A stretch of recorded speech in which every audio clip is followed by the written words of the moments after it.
Class में 1 2 3 लोग कम से कम आपको जेपीएससी देना है। जेपीएससी वो पीयूष को देना था जेपीएससी। सर है बट उसका कॉलेज का एग्जाम है तो फोकस नहीं कर रहा। लेकिन कुछ लोगों ने मुझे ऑनलाइन भी जो हमारे साथ जुड़े हुए हैं उन्होंने कहा कि जेपीएससी में हमें जाना है, तो कुछ अभी बता दिए ताकि जेपीएससी क्रैक हो सके। अब 1 2 सवाल बताने से जेपीएससी क्रैक होगा नहीं, उससे बढ़िया ना बताया जाए। लेकिन जब बताया जाए तो कुछ ऐसा बताया जाए जिससे क्रैक हो जाए। मतलब अभी से भी आप केवल जो आज हम एक 10-15 मिनट का क्लास लेंगे या हो सकता है आधे घंटे का हो जाए, इससे जेपीएससी निकाला जा सकता है मात्र इस क्लास के वीडियो को 5 बार 10 बार देखने पर। और उसके बाद क्या करना है, इस वीडियो को देखना है और देखने के बाद जो उसमें मैंने बताया है उसको फॉलो करना है बाकी बचे हुए दिनों में। आज हम लोग बात कर रहे हैं किस तारीख को, 8 तारीख को बात कर रहे हैं। 10 दिन आप इस चीज़ को फॉलो कीजिएगा तो 11वें दिन आपको लगेगा कि यह क्लास कितना महत्वपूर्ण था। ठीक है, तो बेसिकली मैं जेपीएससी पहले लिख रहा हूँ इस पर, लेकिन यह केवल जेपीएससी के लिए नहीं है। ठीक है, तो ये किसके लिए है, बीपीएससी के लिए भी। ठीक है, और यदि आप यूपीपीएससी कहें या जो भी कहें उसके लिए भी सेम इम्पोर्टेंस रखता है। बस उसमें चेंज कहाँ पर आता है, जहाँ जे है, जहाँ बी है और जहाँ यूपीएससी भी रखिए इसको। ठीक है, और यूपीपीसीएस भी रखिए, यूपीपीसीएस।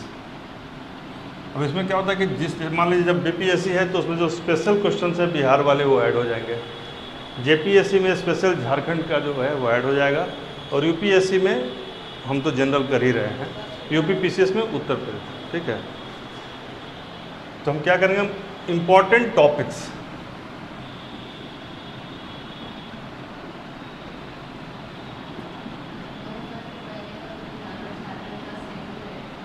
हाँ, उसके पहले वाला तो रहेगा इसे।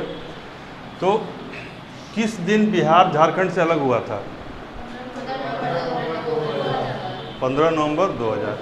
और 1 नवंबर 2000 को कौन सा राज्य, और 9 नवंबर 2000 को उत्तराखंड। 1, 9 और 15 वाजपेयी जी की सरकार थी, और 3 दिन में 3 सरकारें बदल के 6 सरकारें हो गई। 3 राज्य 6 सरकार हो जाएगी ना, नहीं हो जाएगा।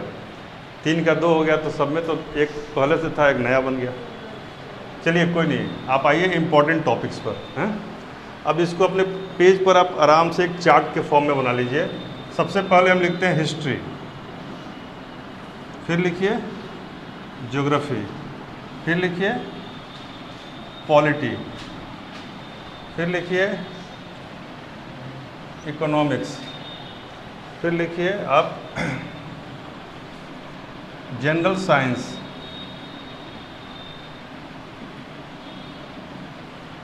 फिर लिखिए करेंट अफेयर्स, और मेंटल एबिलिटी को बाद रखेंगे। यहाँ पे जो स्टेट स्पेशल, इसको हम ऐसे लिखते हैं, बिहार स्पेशल की जगह लिखते हैं स्टेट स्पेशल। और फिर मेंटल एबिलिटी प्लस मिसलेनियस, इन दोनों को हम एक में कर दे रहे हैं। कोई दिक्कत? History, geography, polity, economics, general science, current affairs, mental ability और मिसलेनियस और स्टेट स्पेशल। कोई दिक्कत? अब इसके कुछ टॉपिक्स ऐसे हैं जिनसे क्वेश्चन आते ही आते हैं, और हम लोग क्या है ना, परीक्षा के एक दिन पहले उसको ढूंढना शुरू करते हैं। कई लोग तो इतना लेट हो जाते हैं कि एग्जामिनेशन हॉल में जाने से पहले मोबाइल जमा करना पड़ता है, तो जमा कर दिया। एक बार मैं इन्हीं को लेके गया था एग्ज़ाम दिलाने के लिए, और जब एग्ज़ाम दे के निकल रहे हैं लड़के, बांका सेंटर पड़ा था, तो सब लड़का निकलने के बाद तुरंत अरे कपिल देव किस मैच में कितना विकेट लिया था, या जो भी सवाल आया था उसको ढूंढ रहा है। और सब लड़के मोबाइल में लगे हुए हैं। एग्ज़ाम के जस्ट बाद जब खाना पीना खा के रिलैक्स होना चाहिए, उस समय वो आंसर ढूंढ रहे थे। कहने का मतलब है कि आप जितनी शिद्दत से उस समय ढूंढ रहे हैं, उतनी शिद्दत से यदि पहले 1 साल से ढूंढा होता तो वो समस्या नहीं आई होती। बात समझ आ रही है? कंपटीशन किसका निकलता है? सर ने कहा कि संकल्प होना चाहिए। तो संकल्प कितना होना चाहिए? जैसे कि किसी आदमी को तैरना नहीं आता है और उसको पानी में फेंक दीजिए, तो बचने के लिए जितनी छटपटाहट तड़प होगी ना, उतनी तड़प यदि आपके अंदर किसी भी चीज़ के करने के लिए हो जाएगी तो आप कर लेंगे। वो तड़प पैदा करना पड़ेगा। और उसके लिए ज़रूरी है कि ये जो टॉपिक्स हैं इनको वेल इन एडवांस आप उसमें से कर लीजिए, क्योंकि बहुत सारे टॉपिक ऐसे हैं ना जिनसे सवाल आता ही आता है, लेकिन हमें लगता है कि इसको बाद में कर लेंगे या कई बार ओवरलुक हो जाता है। उसी को बस आप कर लीजिए, इंपॉर्टेंट टॉपिक्स को 50 हो, 60 हो, 80 हो, जितने भी याद आ रहे हैं हम लोग लिखते जाएंगे। ऐसे हिस्ट्री में यदि कहा जाए कि एक सवाल किसी मतलब सबसे इम्पोर्टेंट यदि आएगा तो क्या आएगा, एकदम आना ही आना है, तो फ्रीडम मूवमेंट से एकदम आना है। तो फ्रीडम मूवमेंट में आप 2-4 सेगमेंट बना लीजिए, लेकिन हम शुरू से आते हैं, एंशिएंट से आते हैं, ठीक है। एंशिएंट में आपका फ्रेम में आ रहा है कि फ्रेम से बाहर है? एंशिएंट में सबसे महत्वपूर्ण जो एरिया स्टार्ट होता है, वैदिक को छोड़ दीजिए, हड़प्पा पूछता नहीं है उतना, आप बुद्धा काल में आ जाइए सबसे पहले, ठीक है। तो बुद्ध संबंधी जो बातें हैं उनको ध्यान कर लीजिए, बुद्ध प्लस महावीर, इनकी कहानी को थोड़ा सा पढ़ लीजिए, इनके जीवन यात्रा को थोड़ा सा पढ़ लीजिए, और इसमें बौद्ध संगीतियों को पढ़ लीजिए। वो लिखना पड़ेगा कि आप इसमें मान लेंगे शामिल है, ठीक है ना। यानी बुद्ध और महावीर के जीवन को पढ़ लिया, उस समय का धार्मिक आर्थिक स्थिति थोड़ा बहुत जो भी देखे, मतलब इसमें आपको मुश्किल से 15 से आधे घंटे देना है, ज़्यादा नहीं, आधे घंटे 5 मिनट में जो पढ़ सकते हैं बुद्ध के बारे में आप पढ़ लीजिए, ठीक है। खास करके बौद्ध संगीति कब हुआ, कौन अध्यक्ष थे और कहाँ कहाँ पर इसका हुआ, इसका भी थ्योरी है। मान लीजिए जब बुद्ध मरे तब पहली बौद्ध संगीति, उनके बाद 100 साल बाद दूसरी बौद्ध संगीति, उसके बाद अशोक के समय में तीसरी बौद्ध संगीति यानी कि 250 BC के आसपास, और फिर कनिष्क के समय में चौथी बौद्ध संगीति कश्मीर के कुंडल वन में। तो आपके पास एक क्रम हो जाएगा, और ये क्रम आपको हर जगह, किसमें मोगलीपुत्तिस थे और किसमें सब्बाकामी थे, वो थोड़ा सा देखिए। तो बुद्ध महावीर से शुरू कर लीजिए। हाँ, मतलब वो आपको टॉपिक दे रहे हैं, इन टॉपिक्स को देखो। एग्जैक्टली आ ही जाता है। अब ये इससे आगे बढ़िए, उसी समय कंटेम्प्रेरी मौर्य काल, मौर्य फेज में चूँकि ट्रेड पर ज़्यादा, मौर्य से जब भी सवाल पूछेगा तो गुप्त काल को हम लोग कहते हैं स्वर्ण काल, लेकिन हिस्टोरियंस जो है बेसिकली मौर्य काल को ज़्यादा बेटर फेज मानते हैं, ठीक है। तो जब भी फेज बेटर होगा तो उसकी इकोनॉमी बेटर होगी, जब इकोनॉमी बेटर होगी तो समाज बेटर होगा। समाज बेटर कैसे है पता चलेगा, जब महिलाओं की स्थिति बेहतर होगी। महिलाओं की स्थिति को पता करने के लिए बहुत सारे चीज़ें हैं, लेकिन आप इसमें मौर्य फेज का,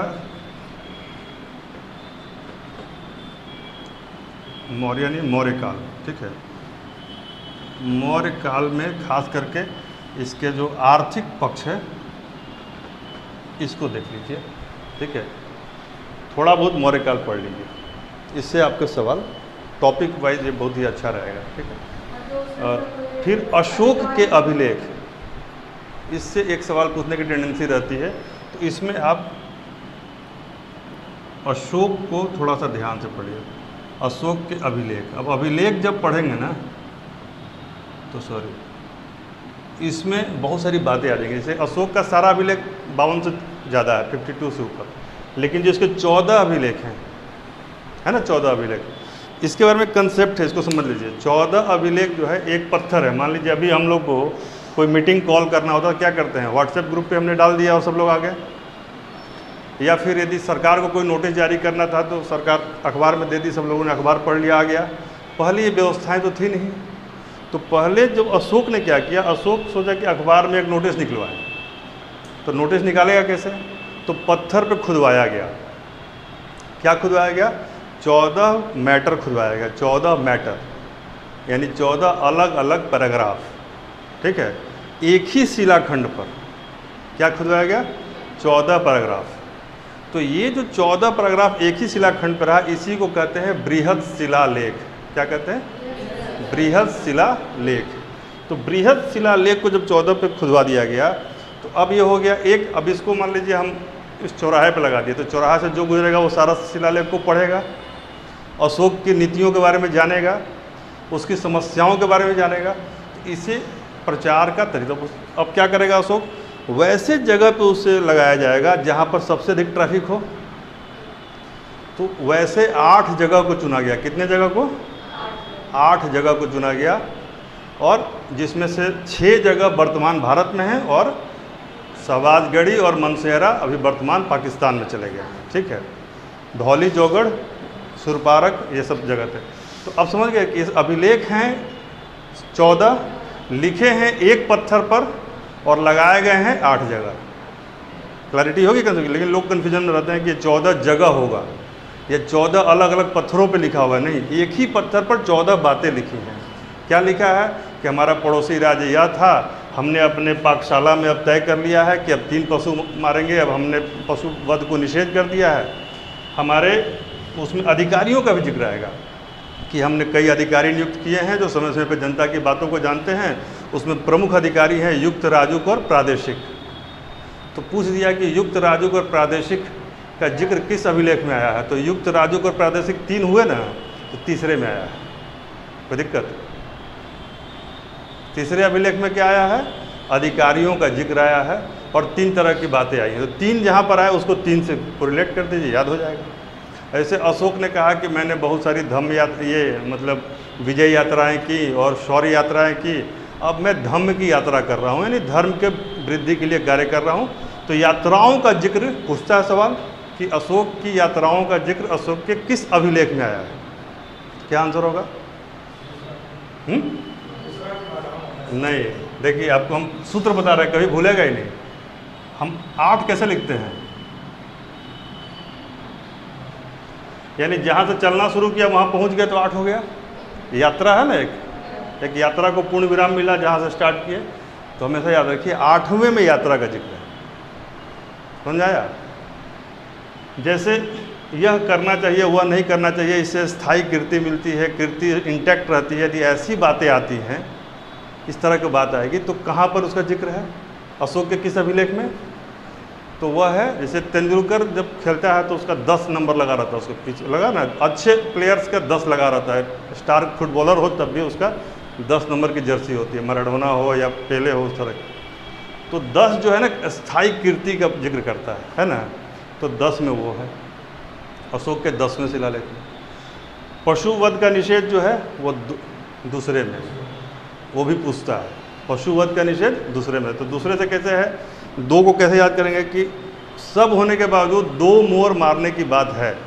राजकीय पाकशाला में 2 मोर और 1 हिरण मारे जा सकते हैं, यानी भोजन के लिए उनका प्रयोग किया जा सकता है। यानी अशोक एक व्यवहारिक राजा है। पशुवध का निषेध भी करता है तो पूर्णतया निषेध नहीं करता है, अल्पीकरण करता है। ठीक है, ज़्यादा हो जाएगा लंबा। तो बुद्ध देख लीजिए, मौर्य देख लीजिए, अभिलेख देख लीजिए। ठीक है, उसके बाद एक देख लीजिए हिस्ट्री में क्रोनोलॉजी बना के। कितना टाइम लगता है? 10 मिनट लगेगा। जैसे क्रोनोलॉजी समझ रहे हैं क्या होता है? ऐतिहासिक अनुक्रम, किसके बाद कौन आया टाइमलाइन पर। ठीक है, जैसे अभी हम थोड़ा सा उसको आपको टेस्ट दे देते हैं उसका। जैसे स्टार्ट करेंगे, मान लीजिए मौर्य से, जब मगध से स्टार्ट कीजिए, मगध रहा, मगध डायनेस्टी के बाद आपको मौर्यन डायनेस्टी आई।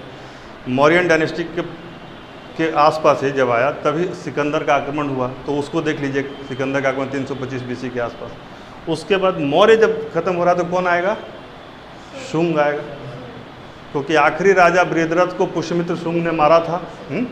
शुंग के बाद कौन आएंगे? कण्व आएंगे। कण्व के बाद कौन आएगा? इंडो ग्रीक आएंगे, हिंद यवन जिनको कहते हैं, इंडो ग्रीक। तो ये क्रम याद होना चाहिए। उसके बाद कौन आएगा? कुषाण आएंगे। और पैरेलल में जब कुषाण इधर रहेंगे तो उधर मतलब महाराष्ट्र के बड़े सातवाहन वगैरह रहेंगे, और उनका कुछ एक छोटा मोटा क्लैन इधर भी आएगा। सातवाहनों ने ज़मीन को दान में देना शुरू किया।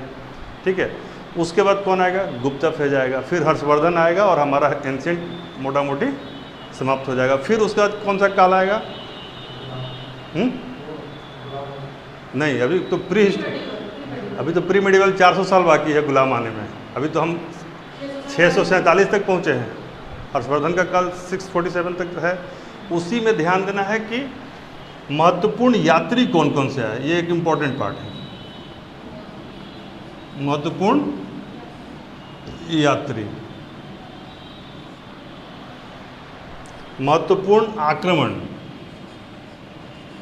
ये मध्यकाल के बारे में नहीं बात कर रहे, हम प्राचीन की बात कर रहे हैं। समझ आया? यात्री जैसे इत सिंह आया, फायान और मेगास्थनीज, वेनसांग और कुछ यात्रियों के विवरण हैं जैसे प्लिनी, स्ट्रैबो, इन सब के जिक्र आता है। हेरोडोट। आक्रमण में जैसे हूणों का आक्रमण कब हुआ, हिंद यवन में इंपॉर्टेंट कुछ यदि लड़ाइयाँ हैं तो उनको देख लेंगे, लेकिन खास करके उसका पूछता है स्कंदगुप्त के समय जो आक्रमण है या लड़ाइयाँ हैं उनको थोड़ा बहुत देख लिए, ज़्यादा टाइम न देते हुए इसमें फिर आप यात्रियों को देखते हुए आगे बढ़ जाइए। इससे क्या होगा कि आपका ये जो भी बोल रहे हैं ना, इसे एक दो छोड़ के सबसे कोई ना कोई सवाल आने की संभावना रहती है। जो पूर्व मध्यकाल है इसको पूरा छोड़ दीजिएगा, यह पीटी के हिसाब से बहुत महत्वपूर्ण भाग नहीं है। इसमें से थोड़ा बहुत कोई भी सवाल आए, राष्ट्रकूट, चालुक्य वगैरह दिखे तो मार दीजिए अपना इंटेलिजेंट गेस के आधार पर, दिमाग इसमें ज़्यादा लगाने की ज़रूरत नहीं है, क्योंकि 400 साल का इतिहास है। इसमें एकमात्र इम्पोर्टेंट है कि जब महमूद गजनी जब आ जाता है तो उसके जो मतलब लड़ाइयाँ होती हैं, उस लड़ाइयों को, गजनी की लड़ाइयों को देख लीजिए, 2-3 खास करके जो आनंद पाल वगैरह वाला है 1000 के आसपास, वो देख लीजिएगा, गजनी को देख लीजिएगा। गजनी के बाद मोहम्मद गोरी, तो गोरी को भी थोड़ा सा, गोरी में क्या देखना है, तराइन का युद्ध, ठीक है, 2 युद्ध, कब कब, 91 और 92, किसमें कौन जीता,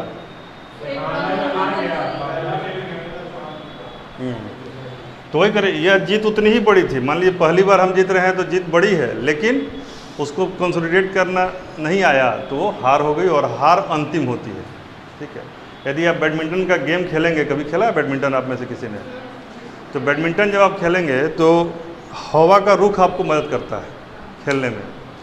तो मान लीजिए हमको कोर्ट ए से खेलना है और किसी को कोर्ट बी से खेलना है, तो होता क्या है कि हाफ टाइम के बाद कोर्ट चेंज हो जाता है, और यदि उस समय तक आपने अपना विनिंग स्टिक नहीं रखा तो उधर वाला बंदा जीत सकता है। कहने का मतलब है कि कई बार परिस्थितियां आप नहीं भाप पाते हैं, और जीत और हार परिस्थितियों पर भी निर्भर करती है। तो गोरी हो गया। गोरी के बाद 320 साल का इतिहास है सल्तनत का। सल्तनत में सब कुछ नहीं देखना है, एक देखना है क्रम, जो क्रोनोलॉजी मैंने यहाँ पे कहा, वो क्रोनोलॉजी अप्लाई हिस्ट्री में जनरल होता है। आप पूरा एकदम एंशियंट से स्टार्ट कीजिए और मॉडर्न तक क्रोनोलॉजी को देख लीजिए। उसके लिए सबसे आसान होता है कि किसी भी किताब को उठा के उसका जो इंडेक्स पार्ट होता है वहीं से आप पढ़ते जाइए, इससे क्रोनोलॉजी आपको समझ में आ जाएगा। केवल इंडेक्स को पढ़ने में आधे घंटे नहीं लगेंगे, लेकिन आधे घंटे में इतिहास आपके दिमाग से घूम जाएगा। बहुत आसान तरीका, बात समझ में आई। तो क्रोनोलॉजी वहाँ पे आप देखेंगे 320 साल में 32 सुल्तान, 1 सुल्ताना और 2 हिजड़े शासन किए, ठीक है। सुल्तान सब आपको पता है, 5 वंशों के सुल्तान थे, और जो हिजड़ा था उसका नाम मलिक काफूर और एक खिज्र खान, और सुल्ताना जो बहुत प्रसिद्ध हुई वह रजिया सुल्ताना। तो रजिया सुल्तान से सवाल आ सकता है, क्योंकि मान लीजिए 320 साल में, वो भी मध्यकालीन में, एक महिला है, तो महिला ने क्या किया यह देख लीजिएगा, ठीक है। क्रम किसका पहले बाद में था, गुलाम वंश पहले था कि लोधी वंश बाद में था, ये क्रम देख लीजिए। अब उसमें कार्य क्या देखेंगे वो बता रहे हैं। कार्य में आपको जो सबसे इम्पोर्टेंट है वो अलाउद्दीन खिलजी की जो बाजार नीति है। तो किसको क्या पदनाम दिया, यानी महत्वपूर्ण पद, अलाउद्दीन खिलजी, एक ही लिख देते हैं इसको शॉर्ट में, अलाउद्दीन खिलजी के पद, ये आप याद कीजिए। और इन जनरल पूरे गुलाम वंश के दौरान ही नहीं, पूरे सल्तनत काल के दौरान जो इम्पोर्टेंट पोस्ट हैं उसको देख लीजिए। एक सवाल आपका कहीं ना कहीं से, 2 सवाल भी इससे आ सकते हैं कि हाँ, शेरशाह सूरी अभी नहीं आएगा, अभी तो हम लोग चल रहे हैं सल्तनत फेज में, सल्तनत फेज में है अभी। तो कहने का मतलब है कि आप पदों को देख लीजिए कि किसने मतलब अमीर का पद क्रिएट किया। अमीर जैसे कि सब में है ना, किसको क्या, बशीर, ये क्या बोलते हैं, सदरो सूजा किसको कहते थे, इस तरह का। मुमालिक का मतलब क्या होता, तो शब्दों के अर्थ जान जाइएगा ना तो समझ में आ जाएगा। ऐसे बहर मतलब क्या होता है, बरीद मतलब क्या होता है, ठीक है। तो उससे आपको बहुत सारे अर्थ मिल जाएंगे। वो एक ही जगह एक लिस्ट है, उस लिस्ट को देख के आप याद कर जाइए। ये पूरा लिस्ट ही मिलता है आपको, किसी भी किताब में मिल जाएगा। जैसे किस शब्द का क्या अर्थ है, टीके से, किरण कंपटीशन, हाँ एकदम वो देख लीजिएगा, उससे आपको 2 सवाल डायरेक्ट लड़ जाएंगे। ठीक है। और ख़ास करके फिरोज शाह तुगलक से संबंधित कौन कौन से पद है, क्योंकि सबसे अधिक जन कल्याण के कार्य किसने करा है? तालाब वाले, कुएं वाले और दान देने वाला विभाग ही बना दिया था एक, तो उसको फिरोज शाह तुगलक को। मोहम्मद बिन तुगलक बहुत सारा कुछ करना चाह रहा था, तो उसके चारों अभियानों को एक लिख लीजिए अलग से। MBT बहुत इंपॉर्टेंट है, कौन है? मोहम्मद बिन तुगलक। तो MBT का मात्र 4-5 काम है। MBT के बारे में सुना है अश्विन आपने? MBT कौन था? हाँ, इसके क्या काम थे? सर पॉइंट का डिप्लॉयमेंट कराना, हम्म। दिल्ली से दौलताबाद, बहुत बढ़िया। उसके बाद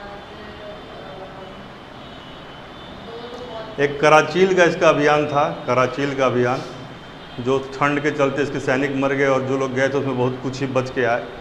तो अभियान तो अच्छा था, लेकिन शुरुआत जब किया तो मौसम बढ़िया था, बाद में मौसम ख़राब हो गया, तो इसका लक भी थोड़ा ख़राब था मोहम्मद बिन तुगलक का। तो अब देख लिए कि मोहम्मद बिन तुगलक तक हम लोग आ गए।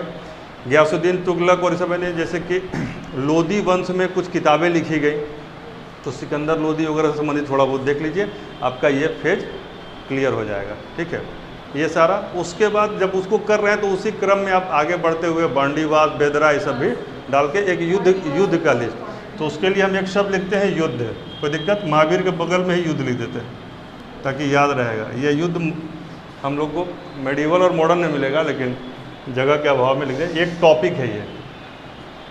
ठीक है, तो जब भी युद्ध होगा तो संधि होगी, तो युद्ध के इफेक्ट और संधियाँ, तो महत्वपूर्ण संधियों को देख लीजिए। ये हम मेडिवल और मॉडर्न को एक साथ जोड़ रहे हैं। जैसे महत्वपूर्ण युद्ध कौन से हैं? आंग्ल मैसूर युद्ध भी आ जाएगा। तो आंग्ल मैसूर युद्ध के बाद जो संधियां हैं, तो उसमें किसने संधि की, और 1-2 पॉइंट लीजिए उसका, कोई दिक्कत? तो आप कहाँ से कहाँ पहुँच गए? मध्यकाल में आ गए, मध्यकाल में युद्ध पर आए और मॉडर्न तक चले गए, मध्यकाल में संधियों पर आए और मॉडर्न तक चले गए। अब आइए मध्यकाल में ही अकबर पर आइए। अकबर को थोड़ा ठीक से देख लीजिए, इस हिसाब से देखिए कि एक्सक्लूसिव कार्य उसके कौन से हैं। जैसे तीर्थयात्रा कर की समाप्ति, एक लिस्ट बना लीजिए, मुश्किल से 10 मिनट लगेगा। अकबर ने क्या क्या किया? जजिया समाप्त किया, दीन इलाही लागू किया, तीर्थयात्रा कर की समाप्ति की, और अभियान किया, चित्तौड़गढ़ और रणथंभौर का अभियान चलाया, और भी कुछ कुछ कार्य किए। ठीक है, शाहजहाँ जहांगीर पर आइए तो क्या किताब लिखवाया, क्या बनवाया, इस संदर्भ में वास्तु के जो उसके डेवलपमेंट हुए वास्तुकला के, उसको देख लीजिए, चित्रकला पे देख लीजिए, ऐसे करके। और औरंगजेब पर आइए तो देखिए कब जजिया हटाए और कब इनको हटा के भगा दिया। जितने भी गीतकार थे, साहित्यकार थे, उनको हटा दिया कि आप लोग की ज़रूरत नहीं है। और पोस्ट मुग़ल में बहुत ज़्यादा इंपॉर्टेंट चीज़ें नहीं है, कब उसका अंत होता है बस ये देख लीजिए। 1707 महत्वपूर्ण है, बाकी उससे आप लोग से हिस्ट्री में GS में नहीं पूछेगा, ऑप्शनल में पूछ सकता है, GS में बहुत ज़्यादा इंपॉर्टेंट नहीं है, नहीं पूछेगा। एकदम जहानदार शाह और बहादुर शाह कोई इंपॉर्टेंट नहीं है। एकमात्र 1-2 चीज़ें उसमें इंपॉर्टेंट आती हैं, वो है चिनकिलिज खां जो निज़ाम था हैदराबाद में, उसके बारे में कि चिनकिलिज खां कौन था। अवध का नवाब के बारे में पूछ सकता है, कौन था? नहीं, इसमें नहीं, थोड़ा वो देख लीजिए, लेकिन JPSC के लिए तो खासकर इम्पोर्टेंट नहीं है। लेकिन आप उसमें केवल यही देखिए कि शाह आलम, शुजाउद्दौला, मीर जाफ़र, मीर कासिम, ये 4 नाम याद रखिए। क्या क्या? शाह आलम, शुजाउद्दौला, मीर जाफ़र और मीर कासिम, बस इतना ही। और सिकंदर बख्त, और ये जो राजा थे रंगून में जाके जिनका डेथ हुआ, बहादुर शाह जफ़र। ठीक है, ये 5-6 लोग ही मतलब कि 1707 से वहाँ तक में इनका महत्व थोड़ा बहुत रहा है, बाकी किसी का महत्व कुछ नहीं रहा। ठीक है, तो ये अब शाह आलम में क्या देखेंगे कि शाह आलम पेंशनर बना पहला। मुग़ल ऑफिशियली कब समाप्त हो गए? जब वो पेंशन याफ्ता हो गए, तो इसलिए वो महत्वपूर्ण है। मीर जाफ़र क्यों महत्वपूर्ण है? कि मीर जाफ़र को इन लोगों ने अपने तरफ मिलाने का प्रयास किया। कब? 1757 में जो पलासी का उसके समय। तो पलासी का युद्ध लिखिए और बक्सर का युद्ध लिखिए, उसके आउटकम लिखिए। ये हिस्ट्री के इम्पोर्टेंट टॉपिक्स है। अब आप जैसे आगे पढ़ेंगे तो 1857 का सिपाही विद्रोह में किसने कहाँ से लीड किया और कौन जीता और हारा, इसका एक चार्ट होता है। किसको मतलब कहाँ नील थे, कहाँ कैम्पबेल थे, कहाँ टेलर थे, कहाँ सिकंदर खां थे, कहाँ तात्या टोपे, कहाँ नाना साहब। इसका लिस्ट एक बना लीजिए। वो लिस्ट ऑलरेडी आपकी किताब में बना है, उसको थोड़ा फोकस हो गया कि हम इस टॉपिक को कवर कर रहे हैं। तो ऐसे जब देखेंगे तो मुश्किल से आपको एक दिन में ये पूरा हिस्ट्री वाला पार्ट आप क्लियर कर सकते हैं, कोई इतना इम्पोर्टेंट मुश्किल नहीं है। और एक दिन में ये होता है तो 8-9 दिन आपके पास है ही। उधर कई चीज़ें हैं जो एक दिन से कम में हो जाएंगी, ठीक है। तो ये जो आप देख लेंगे 1757 वाला, तो 1858 आ जाएगा सर उस समय। 1757 बोले, 1857 देखेंगे, फिर 1858 आएगा, महारानी का घोषणा पत्र आ जाएगा। उसके बाद पहली बार वायसराय का पोजीशन आ जाएगा। तो जो वायसराय आ जाएगा, गवर्नर जनरल बहुत इंपॉर्टेंट नहीं है, 1-2 उसमें पहले का हो सकता है, यहाँ के बाद से महत्वपूर्ण हो जाएगा, ठीक। इसके पहले महत्वपूर्ण हैं जैसे डलहौजी, कैनिंग। तो एक लिख लीजिए गवर्नर जनरल का चार्ट, जिसमें इंपॉर्टेंट खोज के, सबको नहीं, जो इंपॉर्टेंट खुद बहुत प्रसिद्ध है वही सब, और प्लस वायसराय का। इससे आपको 2 सवाल आएंगे, गवर्नर जनरल के चार्ट से और वायसराय से। अब इसमें आपको क्या करना है, सबसे पहला तो कंसेप्चुअल क्लैरिटी कर लीजिए। मैं सवाल पूछ रहा हूँ, आप बताइए, अभी क्लियर हो जाएगा। भारत का पहला गवर्नर जनरल,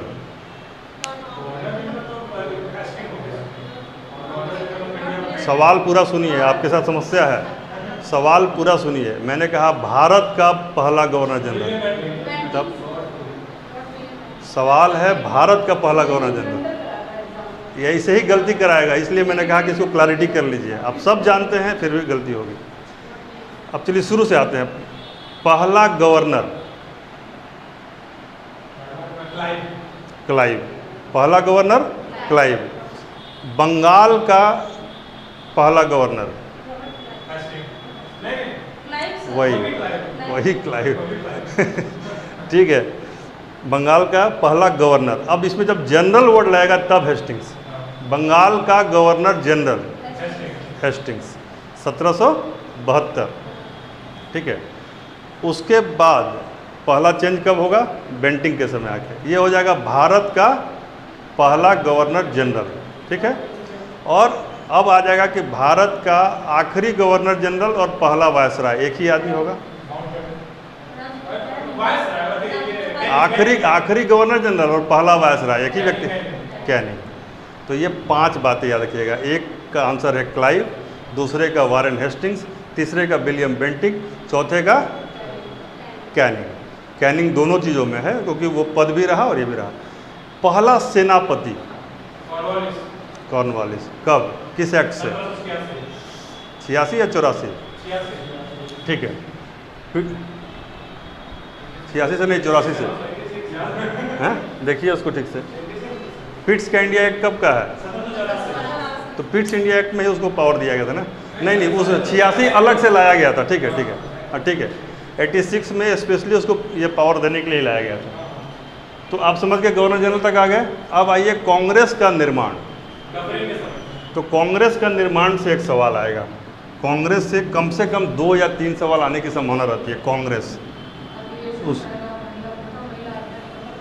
नहीं, ये है, और इसकी एक पूर्व हिस्ट्री होती है।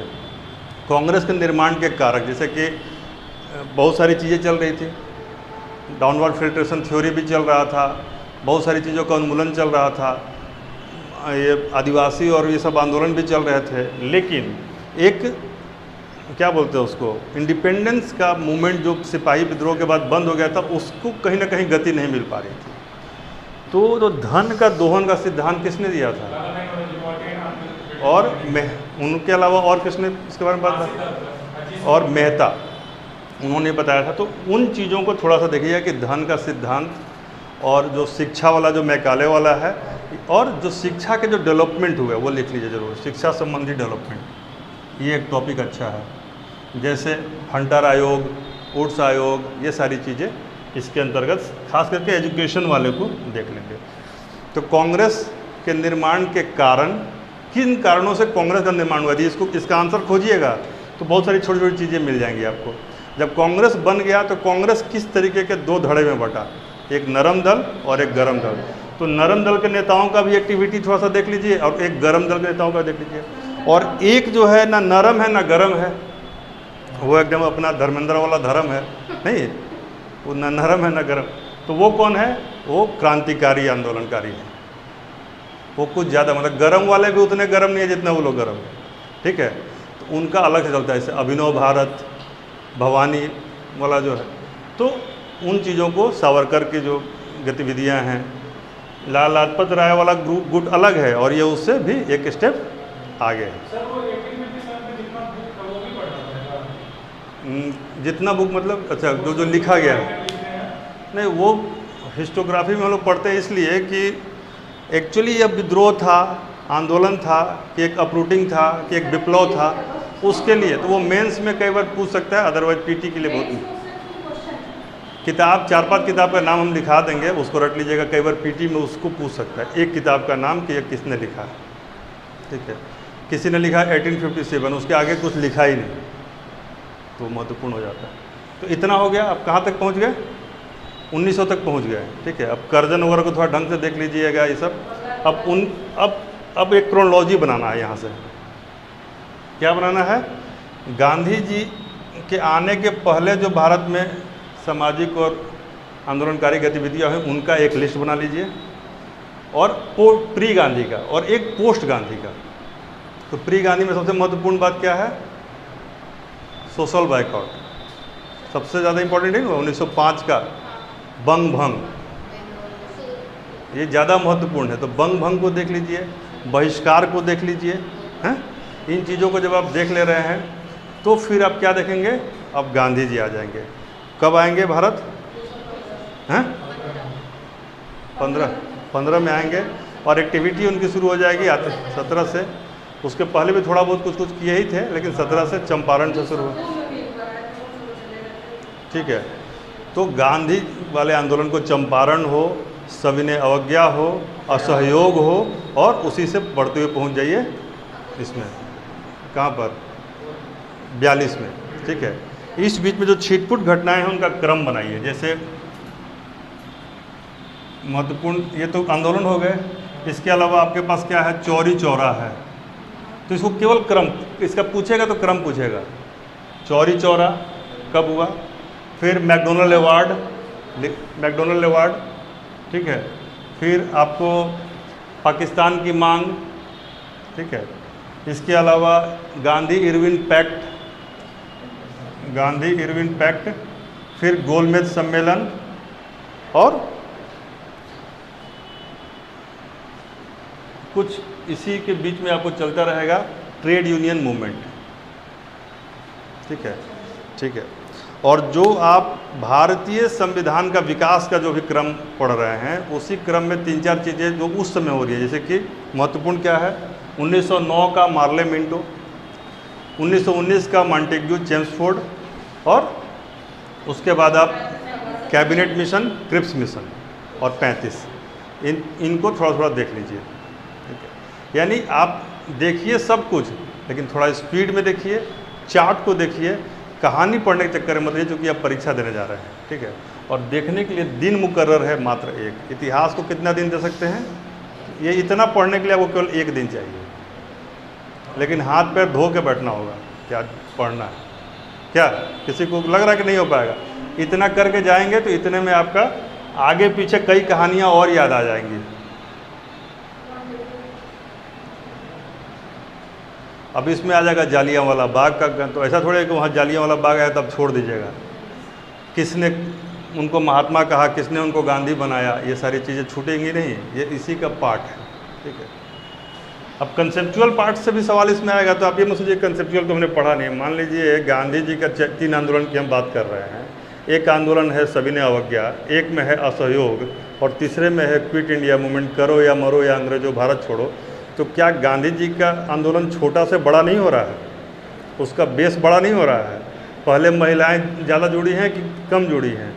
कम जुड़ी हैं। धीरे धीरे महिलाएं जुड़ रही हैं, धीरे धीरे युवक जुड़ रहे हैं, कृषक जुड़ रहे हैं। तो इनका बेस ऐसे बड़ा होता जा रहा है। यह कंसेप्ट है। गांधी जी के आंदोलनों में एक गैप है। तो आप कंसेप्चुअल सवाल का भी जवाब दे सकते हैं कि गांधी जी रचनात्मकता पर जोर देते थे, और एक आंदोलन के बारे में उनका मानना था कि आंदोलन जो है लगातार नहीं किया जा सकता है, क्योंकि हमारे आंदोलनकारियों को कुछ रचनात्मक कार्य भी करने होते हैं। और मान लीजिए लगातार आंदोलन करेगा, सबका घर ही खाली हो जाएगा, तो भूखा आदमी मरेगा कि आंदोलन करेगा। तो टाइम देते थे गांधी जी। तो ये सब कंसेप्ट है जो कि आप क्वेश्चन के आंसर देने के दौरान लगाइएगा, अप्लाई कीजिएगा, तो हिस्ट्री अपने आप में एक इंटरेस्टिंग चीज़ हो जाएगा। अभी हम लोग इसको क्लोज करते हैं। तो दिक्कत क्रम बहुत इसका वैसे इसका भी डिफाइंड है, लेकिन इसमें टॉपिक्स आपको ज़्यादा करने का स्कोप अभी नहीं है। तो क्या करेंगे, फिजिकल ज्योग्राफी पर फोकस करेंगे। किस पे फोकस करेंगे, फिजिकल ज्योग्राफी पे। फिजिकल ज्योग्राफी क्या है, भारत, विश्व और जिस राज्य का आप देने जा रहे हैं उनका थोड़ा सा फिजिकल चीज़ों को देख लीजिए। कैसे, क्या देखेंगे, जो पर्वतों का क्रम है, जैसे मान लीजिए आपसे पूछा जाए कि एशिया का सबसे ऊंचा पर्वत कौन सा है, माउंट एवरेस्ट। तो यूरोप का कॉकस कहाँ से हो जाएगा,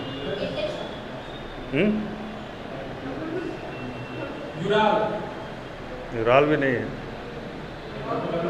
अब देखिए क्या है, कितने देश हैं, मतलब कंटिनेंट कितने हैं, कंटिनेंट पूछा मैंने, कंटिनेंट 7 हैं। तो 7 में 7 ही होंगे ना मैक्सिमम। अब ये मुश्किल से 7 मिनट का काम है किसी भी अच्छे स्टूडेंट के लिए कि हम यहाँ पे लिखे कंटिनेंट और यहाँ पर लिखे उसका टॉप पिक। जैसे अमेरिका का कौन सा है, रॉकी है कि एंडीज है, एल्ब्रुस कहाँ का है, माउंट एल्ब्रुस। ये किलिमंजारो कहाँ का है, अब आपको सब याद आ जाएगा। तो आप इसका लिस्ट बना लीजिएगा। माउंटेन देखिए क्या है, माउंटेन्स, रिवर्स और ग्रासलैंड्स, ये आपको क्या बनाते हैं, किसी भी जगह का एक भू आकृति बनाते हैं। तो जब वर्ल्ड में जाएगा तो मोटी बातों को पूछेगा, माइन्यूट नहीं पूछेगा कि सबसे बड़ा बेस किसका है, तो अमेजन का है। इस तरह के सवाल पूछेंगे, ठीक है। तो एक माउंटेन का, रिवर्स का, ग्रासलैंड्स का। इसके अलावा समुद्र में आप उतर जाइए, समुद्र में क्या पूछेगा, जनरल सवाल पूछ सकता है, लेकिन समुद्र में महासागरीय धाराएं, ठंडी जल धाराएं और गर्म जल धाराएं। लिखिए जल धाराएं या महासागरीय धाराएं, ठीक है। अब समुद्र एग्जैक्टली हम लोकेशन नहीं समझ पा रहे हैं, लेकिन देख लीजिएगा उसको। जलधारा, इसमें अब क्यूराइल जलधारा कौन सी है, क्यूरोसियो जलधारा। तो कोल्ड और हॉट में इसको डिफ्रेंशिएट करके बस देख लीजिएगा, ठीक है। इसके अलावा जो इसमें देख मतलब ने ये कहा, बड़ा मरुस्थल देख लीजिएगा, डेजर्ट्स। ये भारत के बारे में और वर्ल्ड के बारे में, दोनों के बारे में, ठीक है। इसके अलावा झील, ये इसलिए बना है कि ये सारी चीज़ें एक भू आकृति का सृजन करती हैं, पर्वतों से, पठारों से। पठार देखिए, पठार। अब ये बताइए पामीर का पठार कहाँ पर है, कितना बड़ा है। तो इस तरह के जनरल बातों को एक बार एक क्रम से देख लेना है, ठीक है। और जब ये कर लेंगे तो धारा कर लिए। जब धारा कर लेंगे तो आपको उसमें मिल जाएगा कुछ स्पेशल द्वीप। मान लीजिए पानी में जब कूद गए हैं तो द्वीप देख लीजिए, महत्वपूर्ण द्वीप कौन कौन से हैं। आइलैंड हैं, आवाज़ थोड़ा तेज बोलिए। प्लेटो, हाँ प्लेटो, आइलैंड्स हैं, ये थोड़ा देख लीजिए, ठीक है। मीठे पानी की झील कौन सी है और खारे पानी की झील कौन है, उसमें बस कल यही देखना है कि सबसे बड़ा झील कौन है मीठे पानी का, सबसे खारा कौन है। तो वही खारा हुआ ना, सैलिनिटी। और इसमें जनरली जो सवाल पूछे थे कैस्पियन वगैरह से संबंधित, जो स्वेज नहर, कैस्पियन जो है, उसमें देखिए कि कहीं नेविगेबल है या नहीं है, मतलब उसके बारे में, पनामा के बारे में, स्ट्रेट्स के बारे में, ठीक है। जैसे पाक स्ट्रेट कहाँ है बताइए, पाक स्ट्रेट, वेयर इज पाक स्ट्रेट, आप लोगों को पता है? ठीक है। तो जल डमरू मध्य कहते हैं उसको, क्या कहते हैं, जल डमरू मध्य, और इंग्लिश में स्ट्रेट्स कहते हैं। तो वो देख लेना जो जोड़ता है, मतलब यहाँ पर दो है, छोटा सा इसको जल डमरू मध्य, डमरू का शेप बन जाता है, इसलिए जल डमरू मध्य कहते हैं, ठीक है। तो इन चीज़ों का एक क्या है ना, देखने में लग रहा है टॉपिक से, लेकिन एक पढ़ने लगेंगे फोकस हो गया तो एक मैप लेके और एक लेके एटलस लेके आराम से इसको कर सकते हैं। ज्योग्राफी की तैयारी हमेशा एटलस लेके ही करनी चाहिए। तो एटलस जब लेके बैठिएगा तो देखिएगा कि वर्ल्ड में सबसे बड़ा मतलब लैंडलॉक कंट्री कौन सा है, अफ्रीका का सबसे छोटा लैंडलॉक कंट्री कौन सा है, एशिया का सबसे बड़ा लैंडलॉक कंट्री कौन सा है, ठीक है, दुनिया का सबसे छोटा देश कौन सा है, दुनिया का सबसे बड़ा देश कौन सा है, ठीक है। वैसे छोटे देशों का एक पूरा सैन मैरिनो, लिechtenstein, ये सब बहुत छोटे छोटे देश हैं। मोनाको, अफ्रीका का सबसे छोटा जो लैंडलॉक कंट्री उसका नाम है लेसोथो।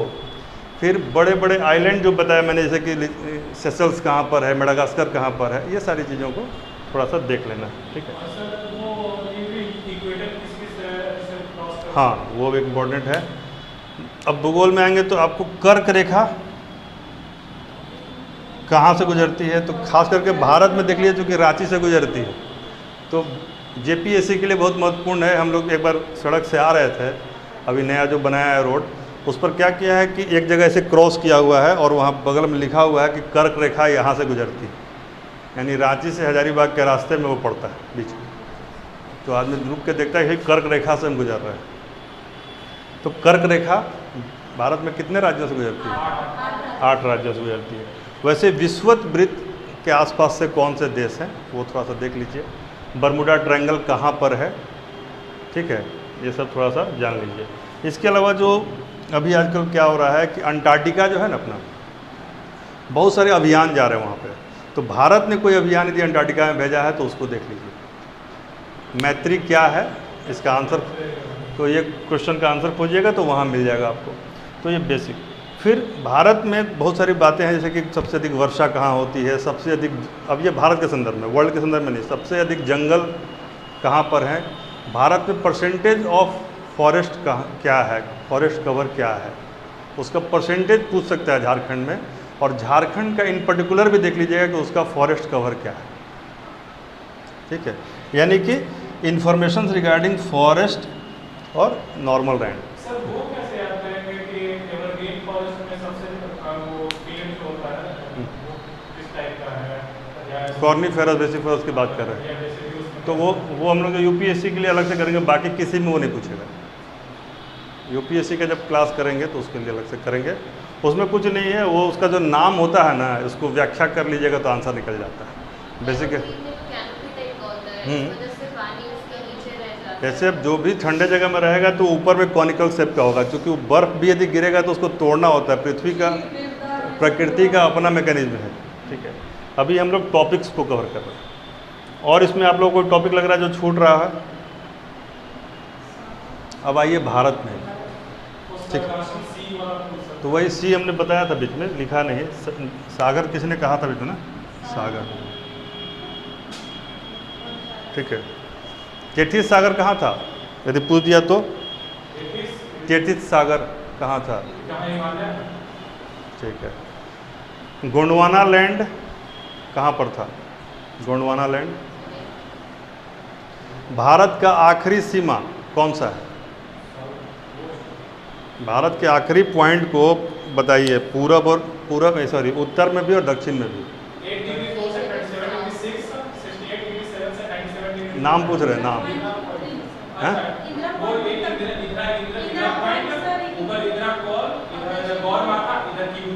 हाँ, तो अब सवाल आपको यहाँ, ये मान लीजिए भारत का मानचित्र का लास्ट पॉइंट है, ये श्रीलंका है, और यदि ऊपर में भारत बना है तो यहाँ पर ऐसे करके ये मान लीजिए ऐसे है, तो आप बताइए भारत में इंडिया पॉइंट और इंडिया कॉल कहाँ है? नीचे यहाँ दें, यानी इधर दें, इसे यहाँ पर है, तब ठीक है, यही हम बताना चाह रहे थे। कई लोग मिसकंफ्यूज करते हैं कि इंदिरा पॉइंट यहाँ पर है, लेकिन वो यहाँ का लास्ट पॉइंट है, ठीक है, और इंदिरा कॉल ऊपर में, ठीक है ना। आपको समझ में आ रहा है आपको? तो ऐसे टॉपिक्स हैं। ऐसे भारत में बताइए कि साउथ का सबसे ऊंचा पहाड़ कौन सा है, उसका पॉइंट का क्या नाम है, किस पहाड़ी का हिस्सा है, ठीक है, अनाईमुड़ी। तो ये भारत को पूरा ढंग से, मतलब भारत 3 भाग में है ना, इधर पहाड़ वाला एरिया है, यह मैदान वाला एरिया है, यह प्रायद्वीपीय पठार वाला एरिया है ना, और यह तटीय है। ये डिवीज़न है भारत का। तो कितना आसान है, 4-5 लाइन खींचिए, भारत का पूरा ज्योग्राफी आपको समझ में आ गया। अब इसमें आपको क्या याद करना है, हिमालय का डिवीज़न, काराकोरम शिवालिक क्या है, काराकोरम क्या है, अक्साई चिन क्या है, जो अभी हाल फिलहाल में न्यूज़ में रहा वही क्वेश्चन बनता है। न्यूज़ में क्या रहा, डोकलाम न्यूज़ में रहा। फिर 3 जो दर्रे थे जहाँ पर अभी लड़ाई हुआ, लिपुलेख क्या है, ये कहाँ पर है। तो ये सारी चीज़ों को इस कंटेक्स्ट में जो न्यूज़ में रहा उसको देख लीजिए। हाँ, वर्ल्ड में एक चीज़ और देख लीजिएगा, अभी हाल फिलहाल में ज्वालामुखी एक्टिव कहाँ कहाँ पर है, ठीक है ना। इसके लिए यहाँ लीजिए सक्रिय ज्वालामुखी कुछ देख लीजिए। तो ये आपको भारत के संदर्भ में। अब भारत में मिट्टी का वर्गीकरण मोटा मोटी 3-4 वर्गीकरण देख लीजिए कि कहाँ काली मिट्टी वाला महत्वपूर्ण एरिया कौन सा है, रेड ऑयल मतलब कि सॉइल कहाँ पर है, और एलुवियल सॉइल कहाँ पर है। इसके अलावा भारत में जो सवाल पूछता है, ज्योग्राफी से कह लीजिए उसको, या इसके इकोनॉमिक पार्ट से कह लीजिए, साइंस में डाल दीजिए, वो होता है भारत में परमाणु ऊर्जा संयंत्र। एक लिस्ट होगा, उसको जरूर देख लीजिएगा, ठीक है। इसके अलावा जितने भी वन्य जीव अभयारण्य और टाइगर रिजर्व्स हैं, स्पेशल जो संरक्षण के लिए बनाया गया है, नेशनल पार्क्स एंड सेंचुरीज। इससे एकदम इसको शुभम मिस मत करना है, इससे सवाल आएगा। अब ध्यान क्या देना होगा कि इसमें झारखंड में कोई है कि नहीं, झारखंड में कोई है कि नहीं, ये देख लीजिए। कोई नहीं, आप लोग अपना काम कीजिए। तो वन्य जीव अभयारण्य और टाइगर रिजर्व ये देख लेना है। इसके अलावा इंडिया में NH के बारे में देख लीजिए, नेशनल हाईवेज, टाइगर रिजर्व और सेंचुरीज के अलावा नेशनल हाईवेज। नेशनल हाईवे में जिस स्टेट के आप एग्जाम देने जा रहे हैं उस स्टेट में मेजर कौन सा, सबसे लंबा कौन सा पड़ता है, ये देख लीजिए। ठीक, कैसे बिहार में सबसे बड़ा एक ही ना होगा, बहुत कैसे होगा। बिहार से होकर गुजरने वाली सबसे लंबी NH कौन सी है?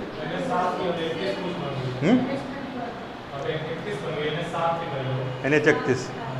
तो वैसे ही झारखंड से देख लीजिएगा, अभी झारखंड देने जा रहे हैं। कोई यूपी देना हो तो यूपी में देख ले सबसे लंबा कौन सा, ठीक है।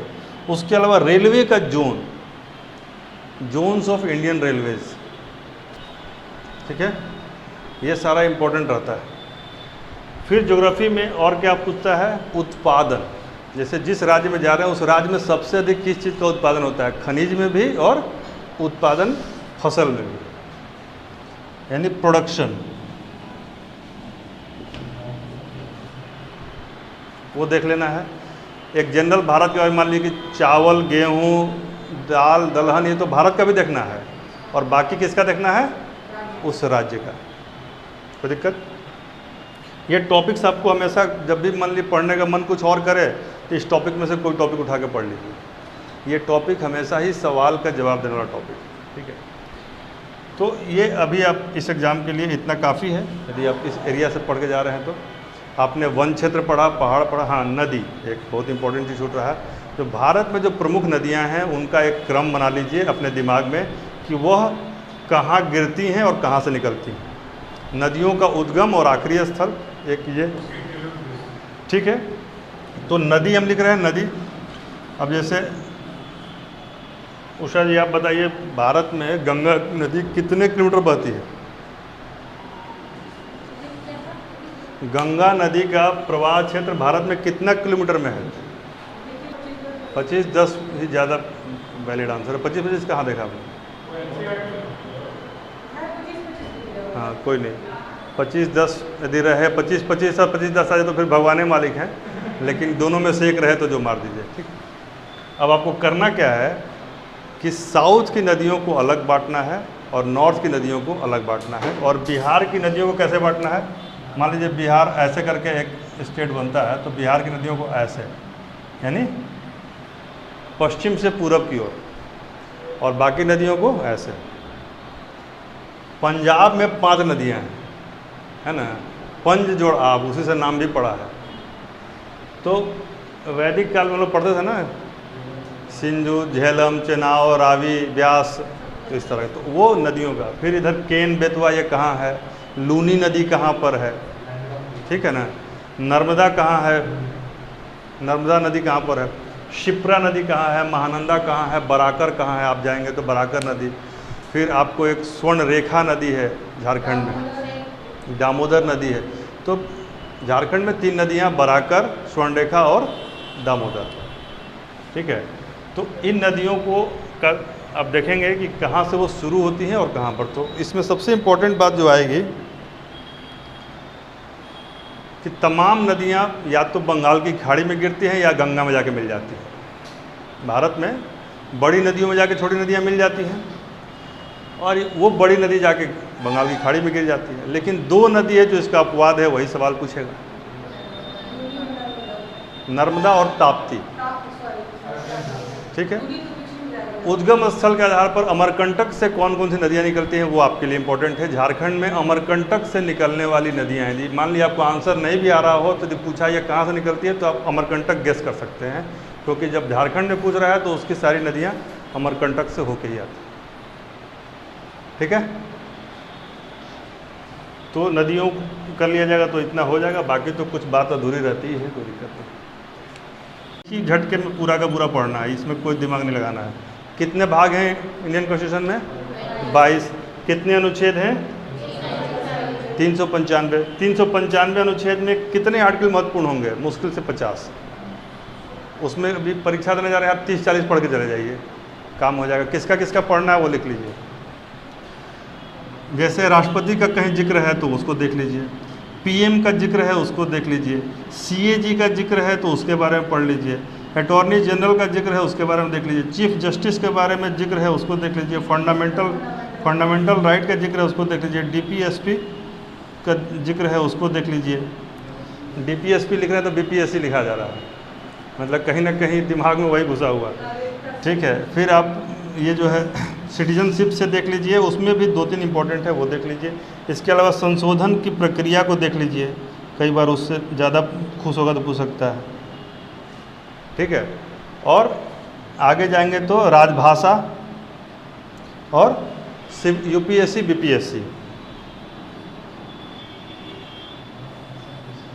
ठीक है। इसके अलावा केंद्र राज्य संबंध में राज्यपाल देख लीजिए और बिल देख लीजिए, फाइनेंस बिल और मनी बिल। फिर बिल के अलावा बजट देख लीजिए, 110, 112 देख लीजिए, आयोग देख लीजिए। और इसके बाद आप क्या देखेंगे? संशोधन देखेंगे। संशोधन महत्वपूर्ण 10 संशोधन देख लीजिए, उसी से सवाल आ जाएगा, तो संशोधन देख लीजिए। फिर अनुसूचियों में एक नज़र, कितनी अनुसूचियां हैं? 12, उनको एक बार देख लीजिए, यानी शेड्यूल्स देख लीजिए। देखने में जो लग रहा है इसको पढ़ने में मुश्किल से 4 घंटे भी नहीं लगेंगे, लगेगा बहुत लगेगा तो 6 घंटा लगेगा। तो माइंड मेकअप कीजिए कि आज हमको इसको ओवरऑल देख लेना है, आज के बाद हमको परीक्षा के पहले वाले दिन थोड़ा पलट लेंगे, तो इतना भी करके आप चले जाएंगे तो काम। करंट इसमें डेवलपमेंट थोड़ा देख लीजिए। करंट में क्या देखिएगा? CAA देख लीजिए, 35A देख लीजिए, NRC क्या है ये देख लीजिए, NPR क्या है, ये अभी इधर लिखवाते लेकिन हमने यही लिखवा दिया, पॉलिटी का सेगमेंट है। NPR क्या है ये देख लीजिए, 370 से संबंधित क्या प्रावधान था वो देख लीजिए, ठीक है। पहला लोकसभा का अध्यक्ष देख लीजिए, पहला चुनाव आयोग देख लीजिए, वही 370 से संबंधित क्या प्रावधान है, और अभी लेटेस्ट में ये सब देख लीजिए, ठीक है। अब इसी में आता है फर्स्ट वाला एक सिद्धांत। क्या आता है? फर्स्ट। अब फर्स्ट के बहुत मैनिफेस्टेशन होंगे, जगह कम है यहाँ पर, आप लिखिए पहला मुख्यमंत्री महिला। जिस राज्य का देने जा रहे हैं उस राज्य के पहले मुख्यमंत्री, यदि कोई महिला बनी है राज्यपाल तो उसका देख लीजिए। कौन महिला राज्यपाल बनी हुई थी? झारखंड की महिला राज्यपाल, द्रौपदी मुर्मू, ठीक है, माननीय द्रौपदी मुर्मू। तो इस तरह के सवालों से पूछा जा सकता है, क्योंकि उनके पास उनके जो डिफरेंट, मान लीजिए किसी भी स्टेट में जा रहे हैं तो उस स्टेट का आपको डिफरेंट जो क्या बोलते हैं इंस्टीट्यूशंस है उसके हेड को देख लेना चाहिए, बड़े बड़े संस्थानों के कोई आयोग है उस तरह का, जैसे तो ये सारा इसमें देख लिया। फिर कोई महत्वपूर्ण आयोग बना हो, जैसे लिवरहान आयोग हो गया, अयोध्या संबंधित जो आयोग था, या किसी दंगे की जांच के लिए कोई आयोग बना हो, ठीक है, तो वो आयोग और कमिटीज थोड़ा सा देख लेंगे। आयोग का लिस्ट 2 सेगमेंट में मिलेगा, एक तो इकोनॉमिक्स वाले में मिलेगा और इसे पॉलिटी वाले में जो मंथन वगैरह में आया हुआ है, मंथन की किताब में भी है, करंट वाले में मिल जाता है, और सबसे बड़ा है गूगल बाबा के पास मिल जाता है, सर्च मार के। आजकल तो सबसे बड़ा इंसाइक्लोपीडिया वही है। इसमें और कुछ छूट रहा है मेजर जो आप लोग के दिमाग में आ रहा हो? इंडियन पॉलिटी में टॉपिक वाइज नहीं आ रहा है। वही पहला वाले में, जब इसमें केवल फर्स्ट और अभी जो है, बस ये चीज़ है हर चीज़ का। पहले राष्ट्रपति कौन थे, पहले उपराष्ट्रपति कौन थे, कैबिनेट अभी वर्तमान जो है उसको देख सकते हैं, ठीक है। उसमें जो एक्सटेंशन हुआ, और जब भी कुछ देखिए तो उसमें महिला वगैरह हो तो ज़रूर देख लीजिए कि कितनी महिलाएं कैबिनेट में हैं। झारखंड के भी महिला कैबिनेट मंत्री बनी है, वो बहुत महत्वपूर्ण है, अन्नपूर्णा देवी नाम है उनका। अन्नपूर्णा देवी से सवाल आ सकता है, ठीक है। अब आइए आप इकोनॉमिक्स। अभी पहले CRR एकदम करंट डेट में RBI की वेबसाइट से जाकर देखिएगा, CRR, SLR, फिर PLR सॉरी, फिर रेपो रेट या नॉर्मल रिवर्स रेपो रेट, हाँ एम क्या बोली, हाँ MSF, ठीक है, ये सब हो गया। प्लस 2 और आंकड़ा देखना है आपको, कौन सा, राजकोषीय घाटा, फिस्कल डेफिसिट, ठीक है, और ग्रोथ रेट का क्वार्टरली या ईयरली या हाफ ईयरली टारगेट, मतलब ईयरली ही देखा जाए कि क्या ग्रोथ रेट रहा देश का और राज्य का, यानी ग्रोथ रेट। ग्रोथ रेट मैंने बताया था ना कैसे पता करते हैं, टोटल पैसा आने का कितना रेट है और हमारा निर्माण का क्या लागत आ रहा है, दोनों को भाग देंगे तो ग्रोथ रेट निकल जाएगा। अब इसके अलावा इकोनॉमिक्स में जो सबसे महत्वपूर्ण होता है वो होता है इसकी योजनाएं। आप जितने भी 5 ईयर प्लान हैं उनका एक लिस्ट बनाइए एक कागज़ पर, और उस पर केवल ये लिखिए कि किस प्लान में सबसे महत्वपूर्ण क्या बात थी। मात्र 2-2 बात लिखिएगा। कितनी बातें? ऐसे इधर लिखे, इधर 2-2 बात लिखे। सवाल लड़ना होगा तो उस 2 से लड़ जाएगा, अदरवाइज ज़्यादा मेहनत की जरूरत नहीं है। जैसे कि गरीबी उन्मूलन किस में किया गया, तो सीधे आपके पास होना चाहिए किस पंचवर्षीय योजना में। 5वीं पंचवर्षीय योजना में इंदिरा गांधी लेकर आई थी और उसमें कहा कि गरीबियों का उन्मूलन कर देना है। किसका करना है? गरीबों का कि गरीबी का? हुआ क्या? गरीब का कि गरीबी का? भारत जब आज़ाद हुआ तो उसका जनसंख्या कितना था? 32 से कुछ ज़्यादा था, 33 से कुछ कम था। तो 36 मान के चलिए, कुछ कई जगह 36 भी आता है ना, 36 करोड़। 52 में जब 51 में जनगणना हुई तो 36 करोड़ हमारी जनसंख्या था। कितना था? 36 करोड़। लेकिन अभी हमारे पास BPL कितने हैं? ज़्यादा है, 36 करोड़ से कम है, हैं? अभी एक होड़ है कि हमको ही BPL में डाल दो। तो भारत एकमात्र ऐसा देश है जो चाहता है कि हम सब पिछड़ जाएं, मतलब लोग आगे बढ़ना चाहते हैं। हम लोग चाहते हैं कि भाई हम तो फलना अपर कास्ट में है, हमको लोअर कास्ट में डाल दो। तो हमारे अंदर एक होड़ है कि हम नीचे जाएं, आगे बढ़ने की होड़ नहीं है। नहीं तो जितने लोग उस समय जनसंख्या थी उससे ज़्यादा आज हम BPL हो गए हैं और तमाम योजनाएं चल रही हैं। एक बड़ा इंटरेस्टिंग फैक्ट है योजनाओं के बारे में, हम एज ए जर्नलिस्ट उसके ऊपर आर्टिकल लिखा करते थे। एक बार मैंने क्या किया कि जितनी योजनाएं चली हैं उन सब का मैंने आंकड़ा जोड़ दिया कि कितना किस योजना में कितना एलोकेट किया गया और कितना खर्च हुआ। गरीबी उन्मूलन के लिए जितनी योजनाएं अभी तक 47 से लेकर अभी तक चली थी, मतलब जब मैंने आर्टिकल लिखा था ये 2010 की बात है, तो सारी योजना के खर्च को जोड़ दिया गया और उसका एक बहुत ही हैवी कैलकुलेटर से इंटरेस्ट निकाला गया। तो यदि वो इंटरेस्ट इतना आ रहा था कि जितनी जनसंख्या बीपीएल थी उसको 2000 रुपया का पेंशन दिया जा सकता था उससे पर मंथ, और तब वो बीपीएल की श्रेणी से वो बाहर भी हो सकता था। पर हेड यानी कि एक परिवार में 10,000 रुपया मिल सकता था यदि 5 आदमी का परिवार है तो। समझ रहे हैं? यानी हमारी योजनाएं डायरेक्टेड कहीं और थी और गई कहीं और, तभी तो पैसा भी गया और आदमी पहले से ज़्यादा बीपीएल हो गया। यानी यदि हम उतने पर रोक भी पाते तो मान लीजिए हमारे पास उस समय बीपीएल 36 करोड़ में बीपीएल होंगे, आधे मान लीजिए, पूरा भारत तो बीपीएल नहीं था, तो आधे यदि बीपीएल होंगे तो 18 करोड़ बीपीएल थे, तो आपके पास 20 करोड़ बीपीएल नहीं होना चाहिए था। 18 से आप घटाते रहते कुछ ना कुछ, लेकिन आज हमारे पास 30 से 40 करोड़ बीपीएल अभी भी हमारे पास हैं, 40 करोड़ के आसपास, चूँकि हम 50 करोड़ लोगों को तो आयुष्मान भारत में कवर दे रहे हैं, नहीं दे रहे हैं? आयुष्मान भारत योजना में टोटल जो कवर है वो 50 करोड़ लोगों का है, यानी 50 करोड़ वैसे लोग हैं भारत में जो बीपीएल के दायरे में आते हैं। ठीक है, तो इसके बाद आप क्या करेंगे कि जो 5 ईयर प्लान है उसका एक लिस्ट बना लेंगे, उसमें महत्वपूर्ण चीज़ों को देख लेंगे। उसके बाद आप क्या करेंगे, जितने भी आयोग आए हैं इसमें लेटेस्ट आयोग को देख लीजिए, वित्त आयोग जो अभी लेटेस्ट है, और नीति आयोग और योजना आयोग। क्या देखेंगे? वित्त आयोग, नीति आयोग और योजना आयोग का गठन कब हुआ था?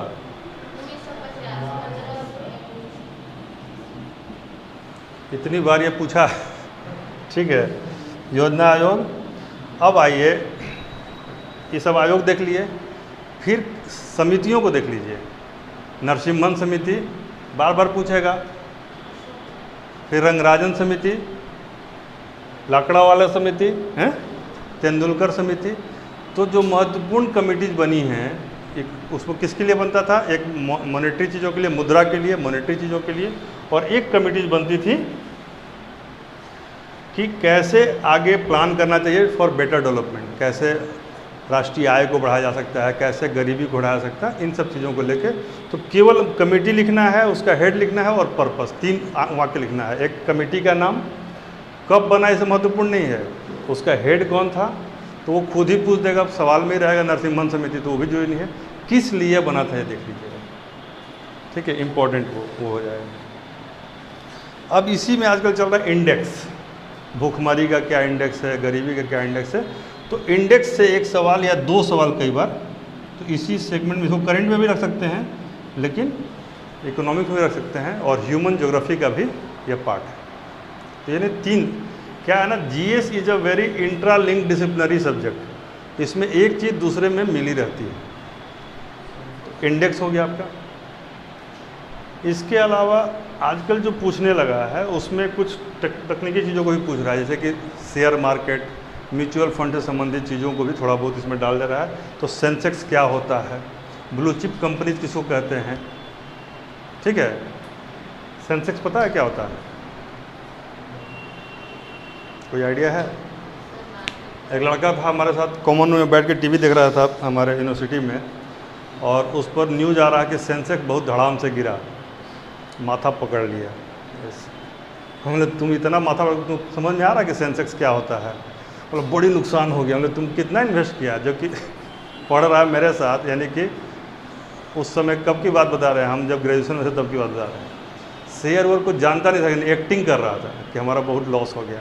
कहने का मतलब है सेंसेक्स जो है संवेदी सूचकांक है, सेंसिटिविटी इंडेक्स है टॉप 30 शेयर्स का। इसकी संख्या को शायद रिवाइज करने की बात चल रही है कि और अधिक शेयरों को, इनका जो परफॉर्मेंस होता है उसको एक साथ जोड़ के जो बताते हैं उसको सेंसिटिव। इससे पूरे मार्केट का एक चाल पता चलता है। यदि इसमें उछाल आता है तो मार्केट ऊपर जाता है, इसमें नीचे आता है तो मार्केट, जब ये टॉप शेयर जब नीचे आने लगे इसका मतलब सेंसेक्स की स्थिति खराब है, यानी मार्केट में इन्वेस्टमेंट को रोक देना चाहिए और जो लगाया है उसको बाहर निकाल सकते हैं, ठीक है, संवेदी सूचकांक। तो इन सब चीज़ों को देखा जाता है। इसके अलावा कोई सम्मेलन हुआ हो, आर्थिक कोई सम्मेलन हुआ हो, या खास करके इसको करंट से भी जोड़ दीजिए। मान लीजिए जितने भी आपको बिम्स्टेक हैं, G20 का सम्मेलन भारत में होने वाला है, कब बताइए? आज तक भारत में कितनी बार G20 का सम्मेलन हुआ है बताइए? आज तक एक बार भी नहीं हुआ। 2023 में संभावना है, आज के अखबार में आया है, आज ही के अखबार में आया है कि पहली बार भारत में G20 का सम्मेलन होने वाला है। लेकिन कहाँ पर अभी तो होता है वो देखिए। वैसे ही सार्क, तो ये बस किसका हुआ, कब हुआ, ये थोड़ा सा देखना है, ठीक है। मेजर इवेंट्स का, जो भी इवेंट्स हुए हैं ना, बस इसको शॉर्ट में कर दीजिए कि इवेंट्स का ऑर्गेनाइजेशन का प्लेस देखना है, ठीक है। वो चाहे कोई सम्मेलन हो या कोई आयोजन हो या कोई प्रदर्शनी हो या कोई मीट हो, इसका एक लिस्ट हर जगह रहता है। करंट में इसको ज़रूर देख लीजिएगा, मेजर इवेंट्स का। फिर मेजर प्राइजेज का एक लिस्ट होगा, मेजर प्राइजेज का। प्राइजेज में रेंज क्या होता है? अवार्ड्स का। जैसे भी इसमें सबसे इम्पोर्टेंट प्राइज कौन सा होता है, अवार्ड? Nobel prize. तो नोबेल प्राइज जरूर देख लीजिएगा, ठीक है। वो करंट का सर, हाँ प्राइस का हाँ, एकदम करंट का। ये हम इसीलिए तो करंट अफेयर के सेगमेंट में बता रहे हैं। नोबेल प्राइज़ को देख लीजिए।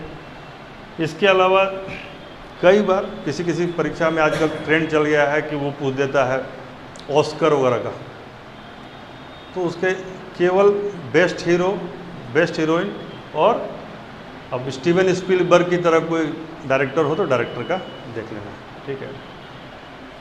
गोल्डन ग्लोब, गोल्डन पिकअप और ग्रैमी में यदि कोई इंडियन आया है तो वो इम्पोर्टेंट हो जाता है। मैग्सेसे अवार्ड में मान बुकर हो गया, ग्रैमी अवार्ड्स हैं, उसमें कोई इंटरनेशनल में यदि इंडियन आया है तो ज़्यादा इम्पोर्टेंट है। उसी तरीके से, ठीक है, जैसे मैग्सेसे अवार्ड इस बार खुद मिला है उनको कुछ दिन पहले, रवीश कुमार को, तो पूछ सकता है, ऐसा नहीं। ये हो गया। इसके अलावा जो स्पोर्ट्स इवेंट में भी जो टॉप मोस्ट चीज़ें हुई हैं, स्पोर्ट्स का देख लीजिए।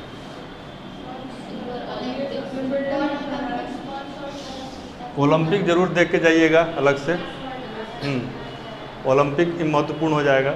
और स्पोर्ट्स में भी आपको जो टेनिस वाला है ना,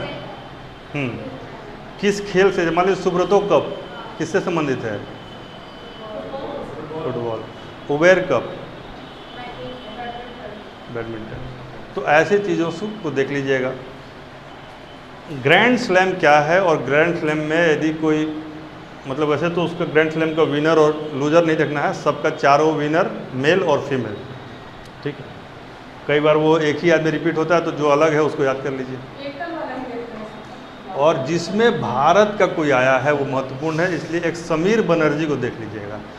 अंडर 19 में विंबलडन में, शायद विंबलडन में ना, समीर बनर्जी ने जीता है विंबलडन, तो महत्वपूर्ण है, क्योंकि इंडियन होके विंबलडन में जो जीत रहा है तो दैट इज़ इम्पोर्टेंट, ठीक है। स्पोर्ट्स का इवेंट। इसके अलावा मेजर कोई कंटिजेंट आता है भारत में, जैसे कोई आया हो विदेशी, ये महत्वपूर्ण हो जाएगा इसमें। यानी डेलीगेशन कोई आता है, या कोई राष्ट्रपति आता है, कोई प्रधान PM आता है कोई, या फिर कोई डेलीगेशन आता है। युद्ध अभ्यास, मिलिट्री एक्सरसाइज है। जैसे इसमें एक आध ऑपरेशन वरुण टाइप का जो होता है ना, तो ये देख लीजिएगा, युद्ध अभ्यास।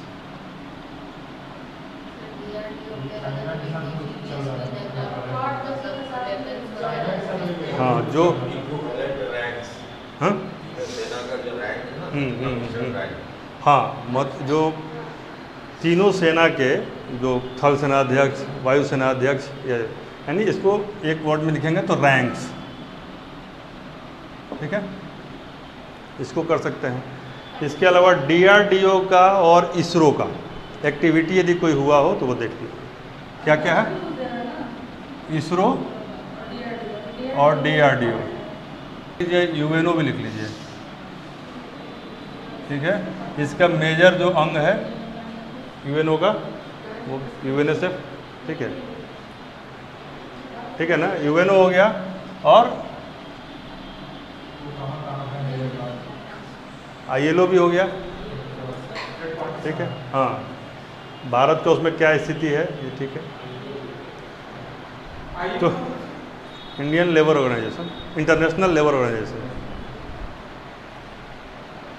इसका हेड कहाँ है, मतलब हेड ऑफिस कहाँ पर है ILO का? सर बैठे हुए तो स्विट्जरलैंड जेनेवा में है, ठीक है। तो ILO देख लेंगे। अंतर्राष्ट्रीय श्रम संगठन, इंटरनेशनल लेबर ऑर्गेनाइजेशन, इसका हेड ऑफिस है जेनेवा, ठीक है। UNO के डिफरेंट जो विंग्स हैं ना, हाँ, UNO में एक चीज़ और रख लीजिए, लेटेस्ट कौन सा देश शामिल हुआ है UN में, लास्ट जो भी हुआ हो, कितने देश है वो UN इस, हाँ, तो अभी वो इसमें नहीं आ पाएगा, सवाल छप चुका है, ठीक है। डेवलपमेंट्स जो भी मेजर इंटरनेशनल हो रहा है वो आप लोग नज़र रखे ही हैं, उसमें कोई ज़्यादा दिक्कत नहीं है। करंट अफेयर आपको कम से कम 5-6 महीने का पढ़ के जाना चाहिए, इसके 2 महीना पीछे से, यानी कि कम से कम 1 साल का पढ़ के जाइए, ठीक है। क्वेश्चन आपका 2 महीना से पहले छप चुका होता है, ऐसा नहीं है कि इधर 1-2 महीने के अंदर का कोई इसमें नहीं आएगा। ये हो गया। बहुत सारी इसमें चीज़ें होती हैं कि मेजर हम बोले, ऐसा बोझिल ना हो जाए कि फिर हम 10 दिन में कर ही नहीं पाए, ठीक है। एक बार इम्पॉर्टेंट टॉपिक है, एक पूरा लिस्ट हम फिर देंगे जब आपका BPSC आने वाला होगा, तब तक आप सब कुछ पढ़ चुके होंगे। तो अभी हम जनरल साइंस में आते हैं। जनरल साइंस में सबसे इम्पोर्टेंट क्या है, डे टू डे लाइफ में जिन केमिकल्स का यूज है उसको, मतलब कि uses of what, uses of chemicals, ठीक है। ये आपको बताना है। जैसे कि फल पकाने के लिए किस केमिकल का प्रयोग होता है, मनुष्य को हंसाने के लिए किस केमिकल का प्रयोग होता है, टेफ्लॉन में क्या होता है, हवाई जहाज़ का बॉडी किस पदार्थ से बना होता है, ये जो आपका कुकर होता है वह किस पदार्थ से बना होता है, वो क्यों नहीं बर्स्ट करता है, कुकर जो इंडक्शन चूल्हा होता है वो किस सिद्धांत पे काम करता है। इस तरह की चीज़ें पूछी जाती हैं। किसी 100 को बचाने के लिए उस पर कौन सा लेप लगाया जाता है, फॉर्मलिन लगाया जाता है, फॉर्मलिन रहता है। तो किसी 100 पर किसी का लेप होता है, तो ये हो गया। जो आपका क्लोरोफ्लोरोकार्बन है उसमें कौन कौन सी गैसें आती हैं, और भी उसके अलावा, जैसे कि AC से कौन सा गैस रिलीज होता है, और भी है। AC के ठंडक का कारण कौन सा गैस है, फ्लोरीन नहीं नाम है, फॉर्मलिन। तो यही चीज़ों को एक्यूरेट करना है। और ऐसे बहुत सारे, जैसे कि नेप्था क्या होता है, नीला थोथा क्या होता है, इसका कम्बिनेशन क्या है, 10H2O, सोडियम बाइकार्बोनेट में 10H2O का क्या महत्व है। इस तरह की चीज़ों को हम जब क्लोरीन से कोई चीज़ डालते हैं तो उसमें मतलब क्या उसका रिएक्शन होता है, जल की सफाई में क्लोरीन कैसे मदद करता है, ठीक है। पोटेशियम परमैंगनेट क्या होता है, या फिर जो छत का सीलिंग जो ये बना हुआ है ये किस केमिकल से बना है।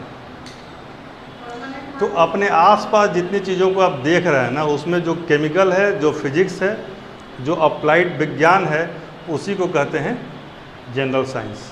इसमें यह नहीं पूछेगा कि रॉकेट को उड़ाने के लिए जो है आपको क्या क्या करना पड़ेगा, ये रॉकेट साइंस आपसे नहीं पूछेगा। लेकिन हाँ, ये जरूर पूछेगा कि रॉकेट में जो धुआं निकलता है वह क्या होता है, क्योंकि उसका इम्पैक्ट है, ठीक है ना। फिजिक्स में जब आइएगा तो पूछेगा ब्रेक कैसे लगता है, गाड़ी का ब्रेक, ट्रक का ब्रेक इतना स्मूथली क्यों लग जाता है, इसका सिद्धांत किस वैज्ञानिक ने दिया था, समझाई बात। पास्कल की थ्योरी क्या है, तो पास्कल की थ्योरी से ही ब्रेक लगता है, ठीक है। तो केमिकल एक लाइन में जो लिखे केमिस्ट्री इतना ही है, क्या है, डिफरेंट केमिकल्स का, डिफरेंट एलिमेंट्स का और डिफरेंट कंपोजिशंस का डे टू डे लाइफ में यूज। इसका मुश्किल से 1 से 2 पन्ने का एक चार्ट आता है और उसको पढ़ लीजिए। इससे 3 सवाल से लेके 5 सवाल तक आपके सही हो जाएंगे मात्र इस एक चार्ट से। इसको मिस मत कीजिएगा। उसी तरीके से फिजिक्स में आइएगा। फिजिक्स में क्या होता है, बहुत सारे टॉपिक्स हैं, लेकिन आपको सबसे अधिक पढ़ना है मोशन, लाइट और उसी में हो जाएगा, लेकिन चलिए कोई नहीं, इसको आप ये कर लीजिए। लाइट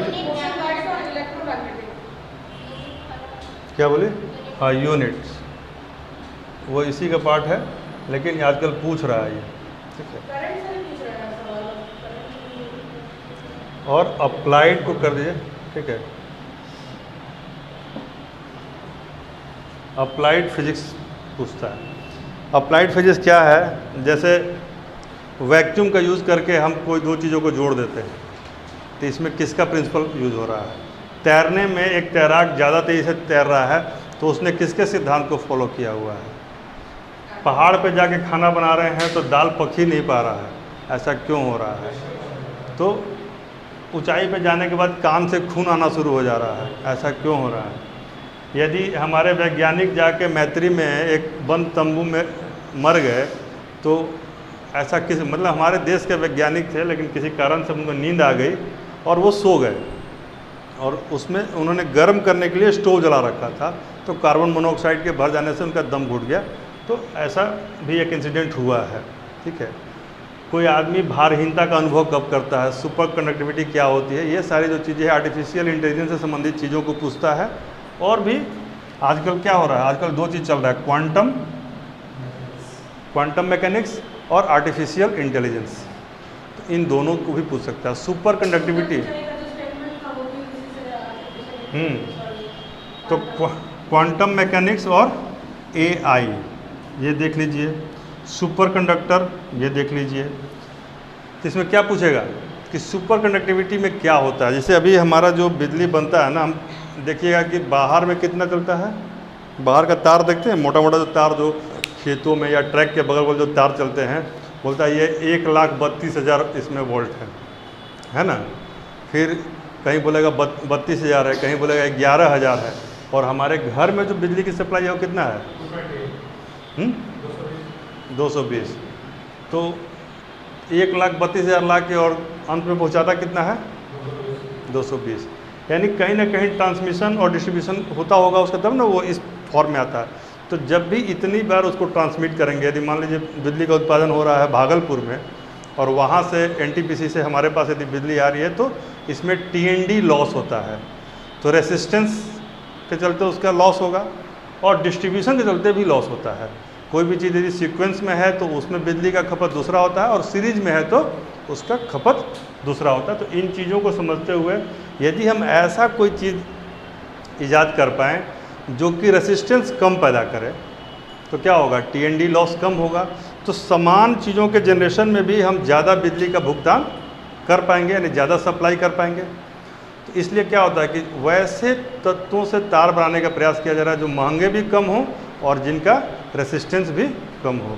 अब यदि चांदी की तार लगाएंगे और लोहा का तार लगाएंगे तो किस में बिजली ज़्यादा सप्लाई होगा? चांदी की तार में। तो वही कंडक्टिविटी है, ठीक है। सुपर कंडक्टर किस स्थिति को कहते हैं? क्रायोजेनिक्स क्या होता है? हाँ हाँ, ऐसा इंजन जिसमें प्रणोदक के रूप में शीत मतलब प्रशीतक का प्रयोग हो, उसको क्रायोजेनिक्स कहते हैं। पहले भारत के पास ये टेक्नोलॉजी नहीं थी, रसिया से लेता था, लेकिन कलाम साहब ने भारत में भी इसका प्रयोग, हाँ, तो क्रायोजेनिक्स हो गया। तो इसमें परम क्या है? परम सुपर कंप्यूटर, ठीक है।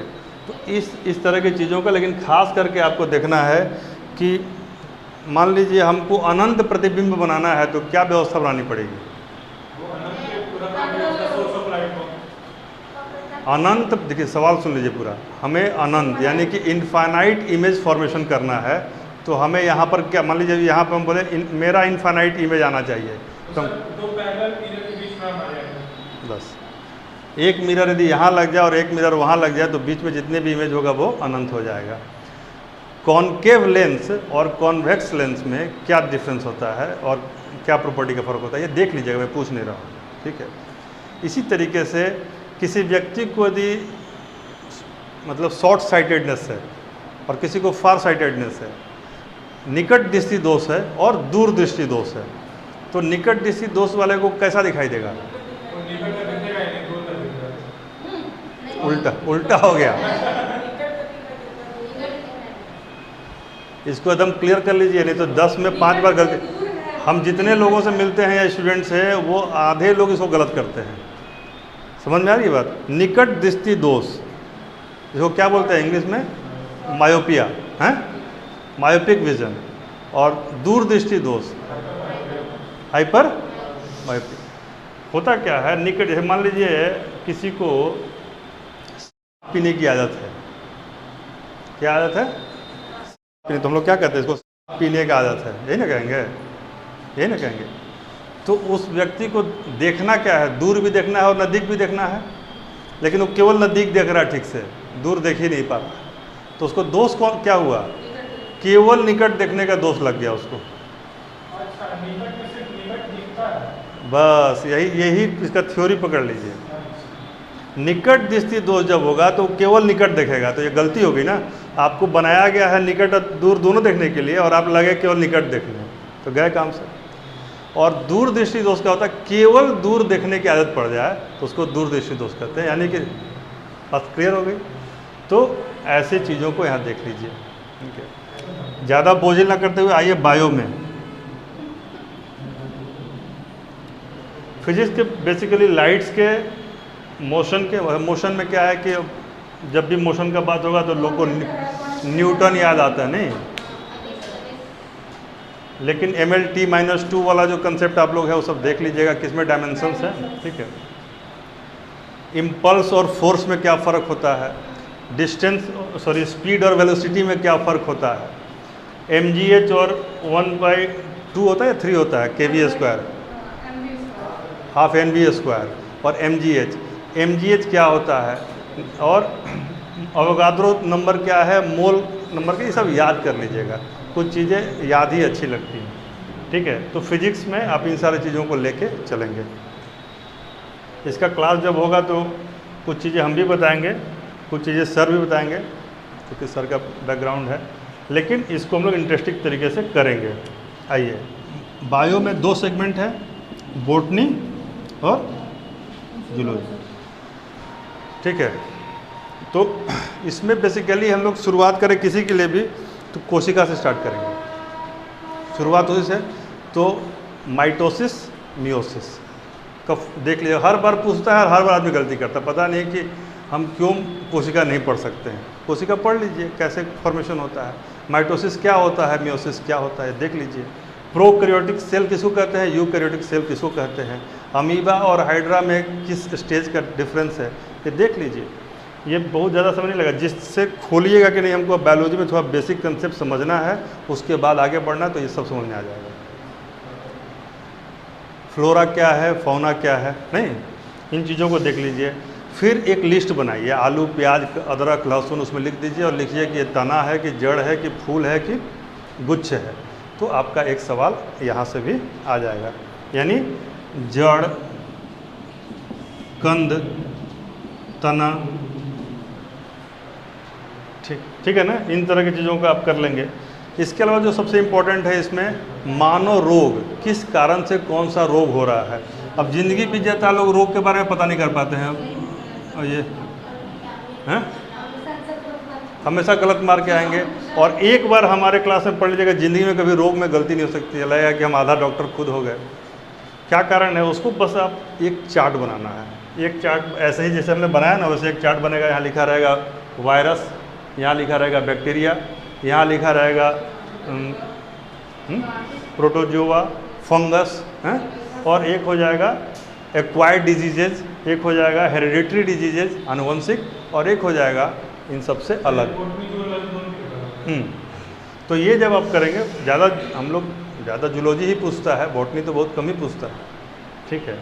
तो जब आप करेंगे तो मान लीजिए अब डिप्थीरिया, कुकुर खांसी एक में लिखेंगे आप, हुपिंग कफ किसी में लिखेंगे, किसी में लिखेंगे आप। तो जैसे ही वायरस वाला को लिस्ट को आप 2-4-10 बार पढ़िएगा तो फिर वो कभी बैक्टीरिया में नहीं जाएगा ना। अब यहाँ भारत में तो क्या है कि बुखार भी हुआ, कहेगा वायरल है और दे देगा एंटीबायोटिक। अब आदमी को इतना भी कॉमन सेंस नहीं है कि वायरल बुखार में एंटीबायोटिक का क्या काम है। बुखार का जब रूट कॉज वायरस है तो हम एंटीबायोटिक क्यों खा रहे हैं, केवल धंधा है। इसलिए आपका दोस्त यदि डॉक्टर होगा तो आपको क्या देगा, वायरल बुखार में एक पैरासीटामोल देगा, फिर लिख देगा रेस्ट और फिर लिख देगा water. Rest, water and paracetamol is the medicine for that. तो आप कहाँ पर आ गए, रोग। इसके अलावा एक छोटा सा चार्ट होता है ब्लड का, ठीक है।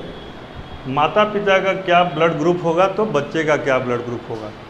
जैसे एक सवाल पूछ रहे हैं कि माता पिता माँ का यदि ब्लड ग्रुप ए है और बच्चे का बी है, तो सॉरी पिता का बी है, तो बच्चे में क्या क्या संभावना है। ए हो सकता है, बी हो सकता है, ए बी हो सकता है।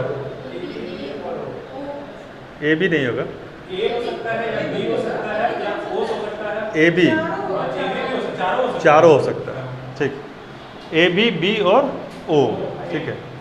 तो ये एक छोटा सा लिस्ट है, इसको देख लेना, कोई समस्या नहीं है। दूसरा, आप उसमें आजकल बहुत ट्रेंड चल गया इसको पूछने का, तो और लोग गलती करके आ रहे हैं। पीएच वैल्यू पर, किस चीज़ का क्या पीएच वैल्यू होता है। कोलाइड का क्या पीएच वैल्यू है, ब्लड का क्या पीएच वैल्यू है, पानी का क्या पीएच वैल्यू है, किसी जूस का क्या पीएच वैल्यू होता है। इन चीज़ों को आप एक बार, एक लिस्ट है उसको देख लीजिए, थोड़ा उसको गूगल से और एक्सटेंड कर लीजिए, क्योंकि जो चीज़ें बार बार पूछी गई हैं हो सकता है कुछ नया पूछ दें, ठीक है। कुछ जी एग्जैक्टली। तो इसमें पीएच वैल्यू से उसकी सांद्रता तय होती है, गाढ़ा है या कम। कुछ प्रॉपर्टीज़ हैं, जैसे विस्कोसिटी क्या होता है, हाँ वही का सांद्रता तय होता है। तो आपको कुछ प्रॉपर्टी देखना है, विस्कोसिटी क्या होता है, अलकतरा में जो है वो सब, ठीक है। इसके अलावा जो साइंस में आजकल पूछने का टेम्परामेंट चला है, उसको करंट से भी जोड़ देते हैं, वो है sources of renewable and non renewable energy. नवीकरणीय और गैर नवीकरणीय ऊर्जा स्रोतों से सवाल पूछा तो भारत ने पूछेगा कि भारत में पवन ऊर्जा पे कहाँ कहाँ काम चल रहा है, ठीक है। वर्ल्ड में परमाणु ऊर्जा से सबसे अधिक बिजली बनाने वाला देश कौन सा है, ठीक है। तो इस तरीके से ये एक आता है। फिर आप एक टॉपिक बता रही थी, कौन सा। हाँ, जैसे राइबोफ्लोविन किसको कहते हैं, टोकोफेरोल क्या है, थायमिन क्या है, बेरी रोग किस विटामिन की कमी से होता है। तो यानी विटामिन का पूरा आपको चार्ट। एक विज्ञान में आजकल हर बार पूछ दे रहा है, आविष्कार और आविष्कारक, inventions and discoveries, inventions and discoveries.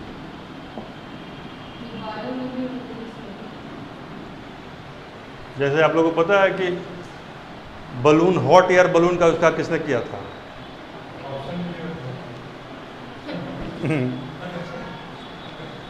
किया था मर्केटर ने, मॉन्टगोल्फियर ने या सोकले ने। ऑप्शन दिया मैंने।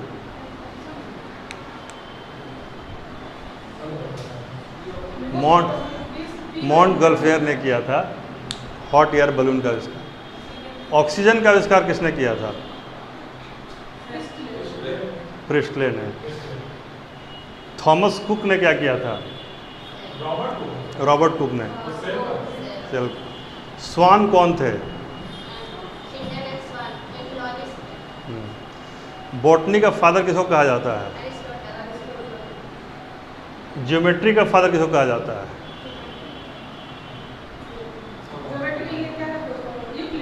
यूक्लिड। टाइपराइटर का आविष्कार किसने किया था।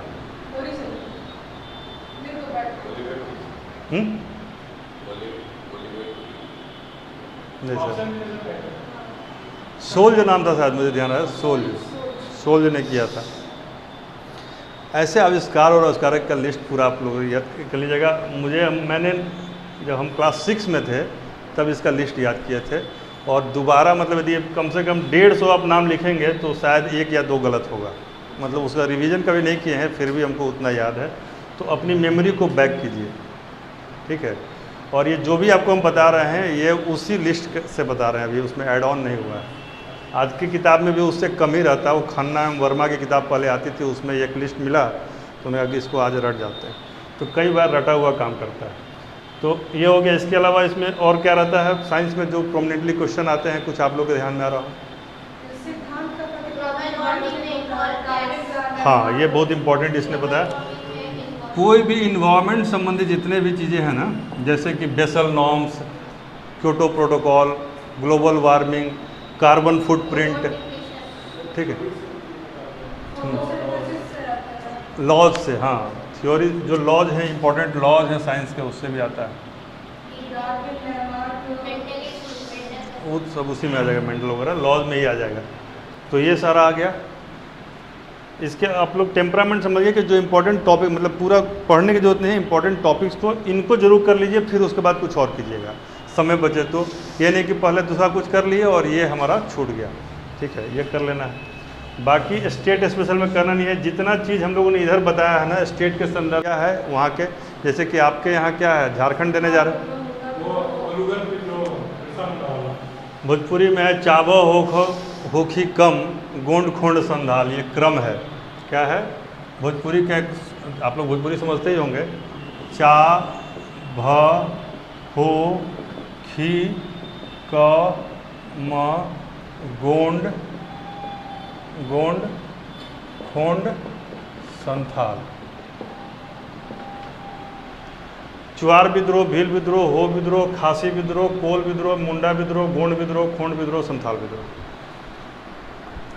तो ये विद्रोहों का क्रम है, मतलब क्रोनोलॉजी के हिसाब से है ये किसान और आदिवासी दोनों है, बाकी सब आदिवासी है, ठीक है। अब इसमें पूछता क्या है, पूछेगा इसके नेता कौन थे, पूछेगा यह किस लिए हुआ था, और पूछेगा इसका परिणाम क्या रहा। 3 चीज़। तो नेता संभावना सबसे ज़्यादा है, नहीं कब नहीं पूछेगा,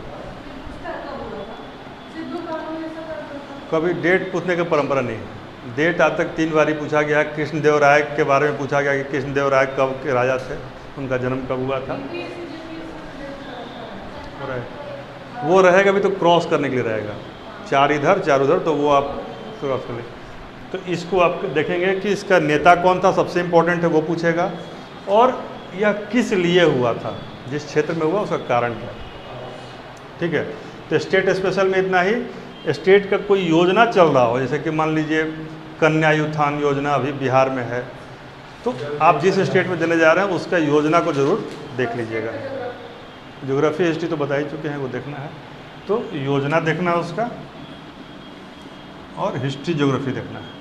और मिसलेनियस में वही पहला और आखिरी होता है कि यदि हम इसमें गए हुए हैं, जैसे अंतरिक्ष अभी बहुत चर्चित चीज़ है, तो अंतरिक्ष में सौरमंडल वगैरह के बारे में थोड़ा देख लीजिएगा।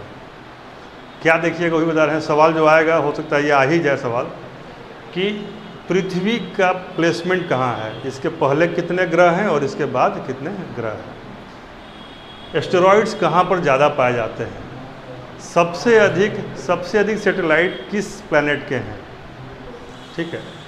और जो है इस तरह से लिबनिज क्या है, सबसे गर्म ठंडा के बारे में पूछ सकता है सौरमंडल में।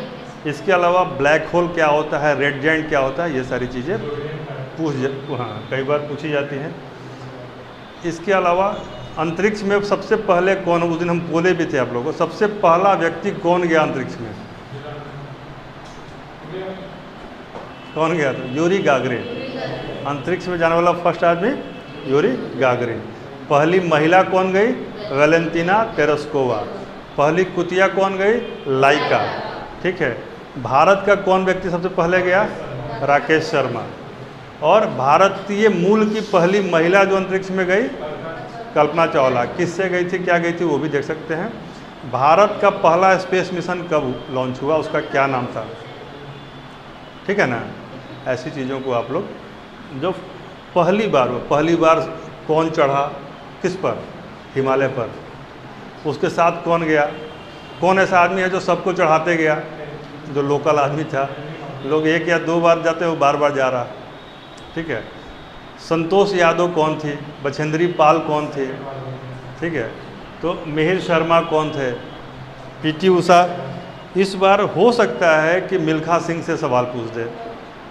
मिल्खा सिंह एक इम्पॉर्टेंट है, क्योंकि लेजेंडरी थे, नहीं रहे, और उनकी इच्छा की पूर्ति कि एथलेटिक्स में भारत कोई मेडल लाए, उनके जाने के बाद पूरा हुआ, तो एक महत्वपूर्ण इवेंट भी क्रिएट करता है। तो ऐसी चीज़ों को थोड़ा देख लीजिए, और इसके आधार पर भी आप निर्णय ले सकते हैं कि कुछ और टॉपिक हम देख सकते हैं। ठीक है, आज के लिए इतना काफ़ी है।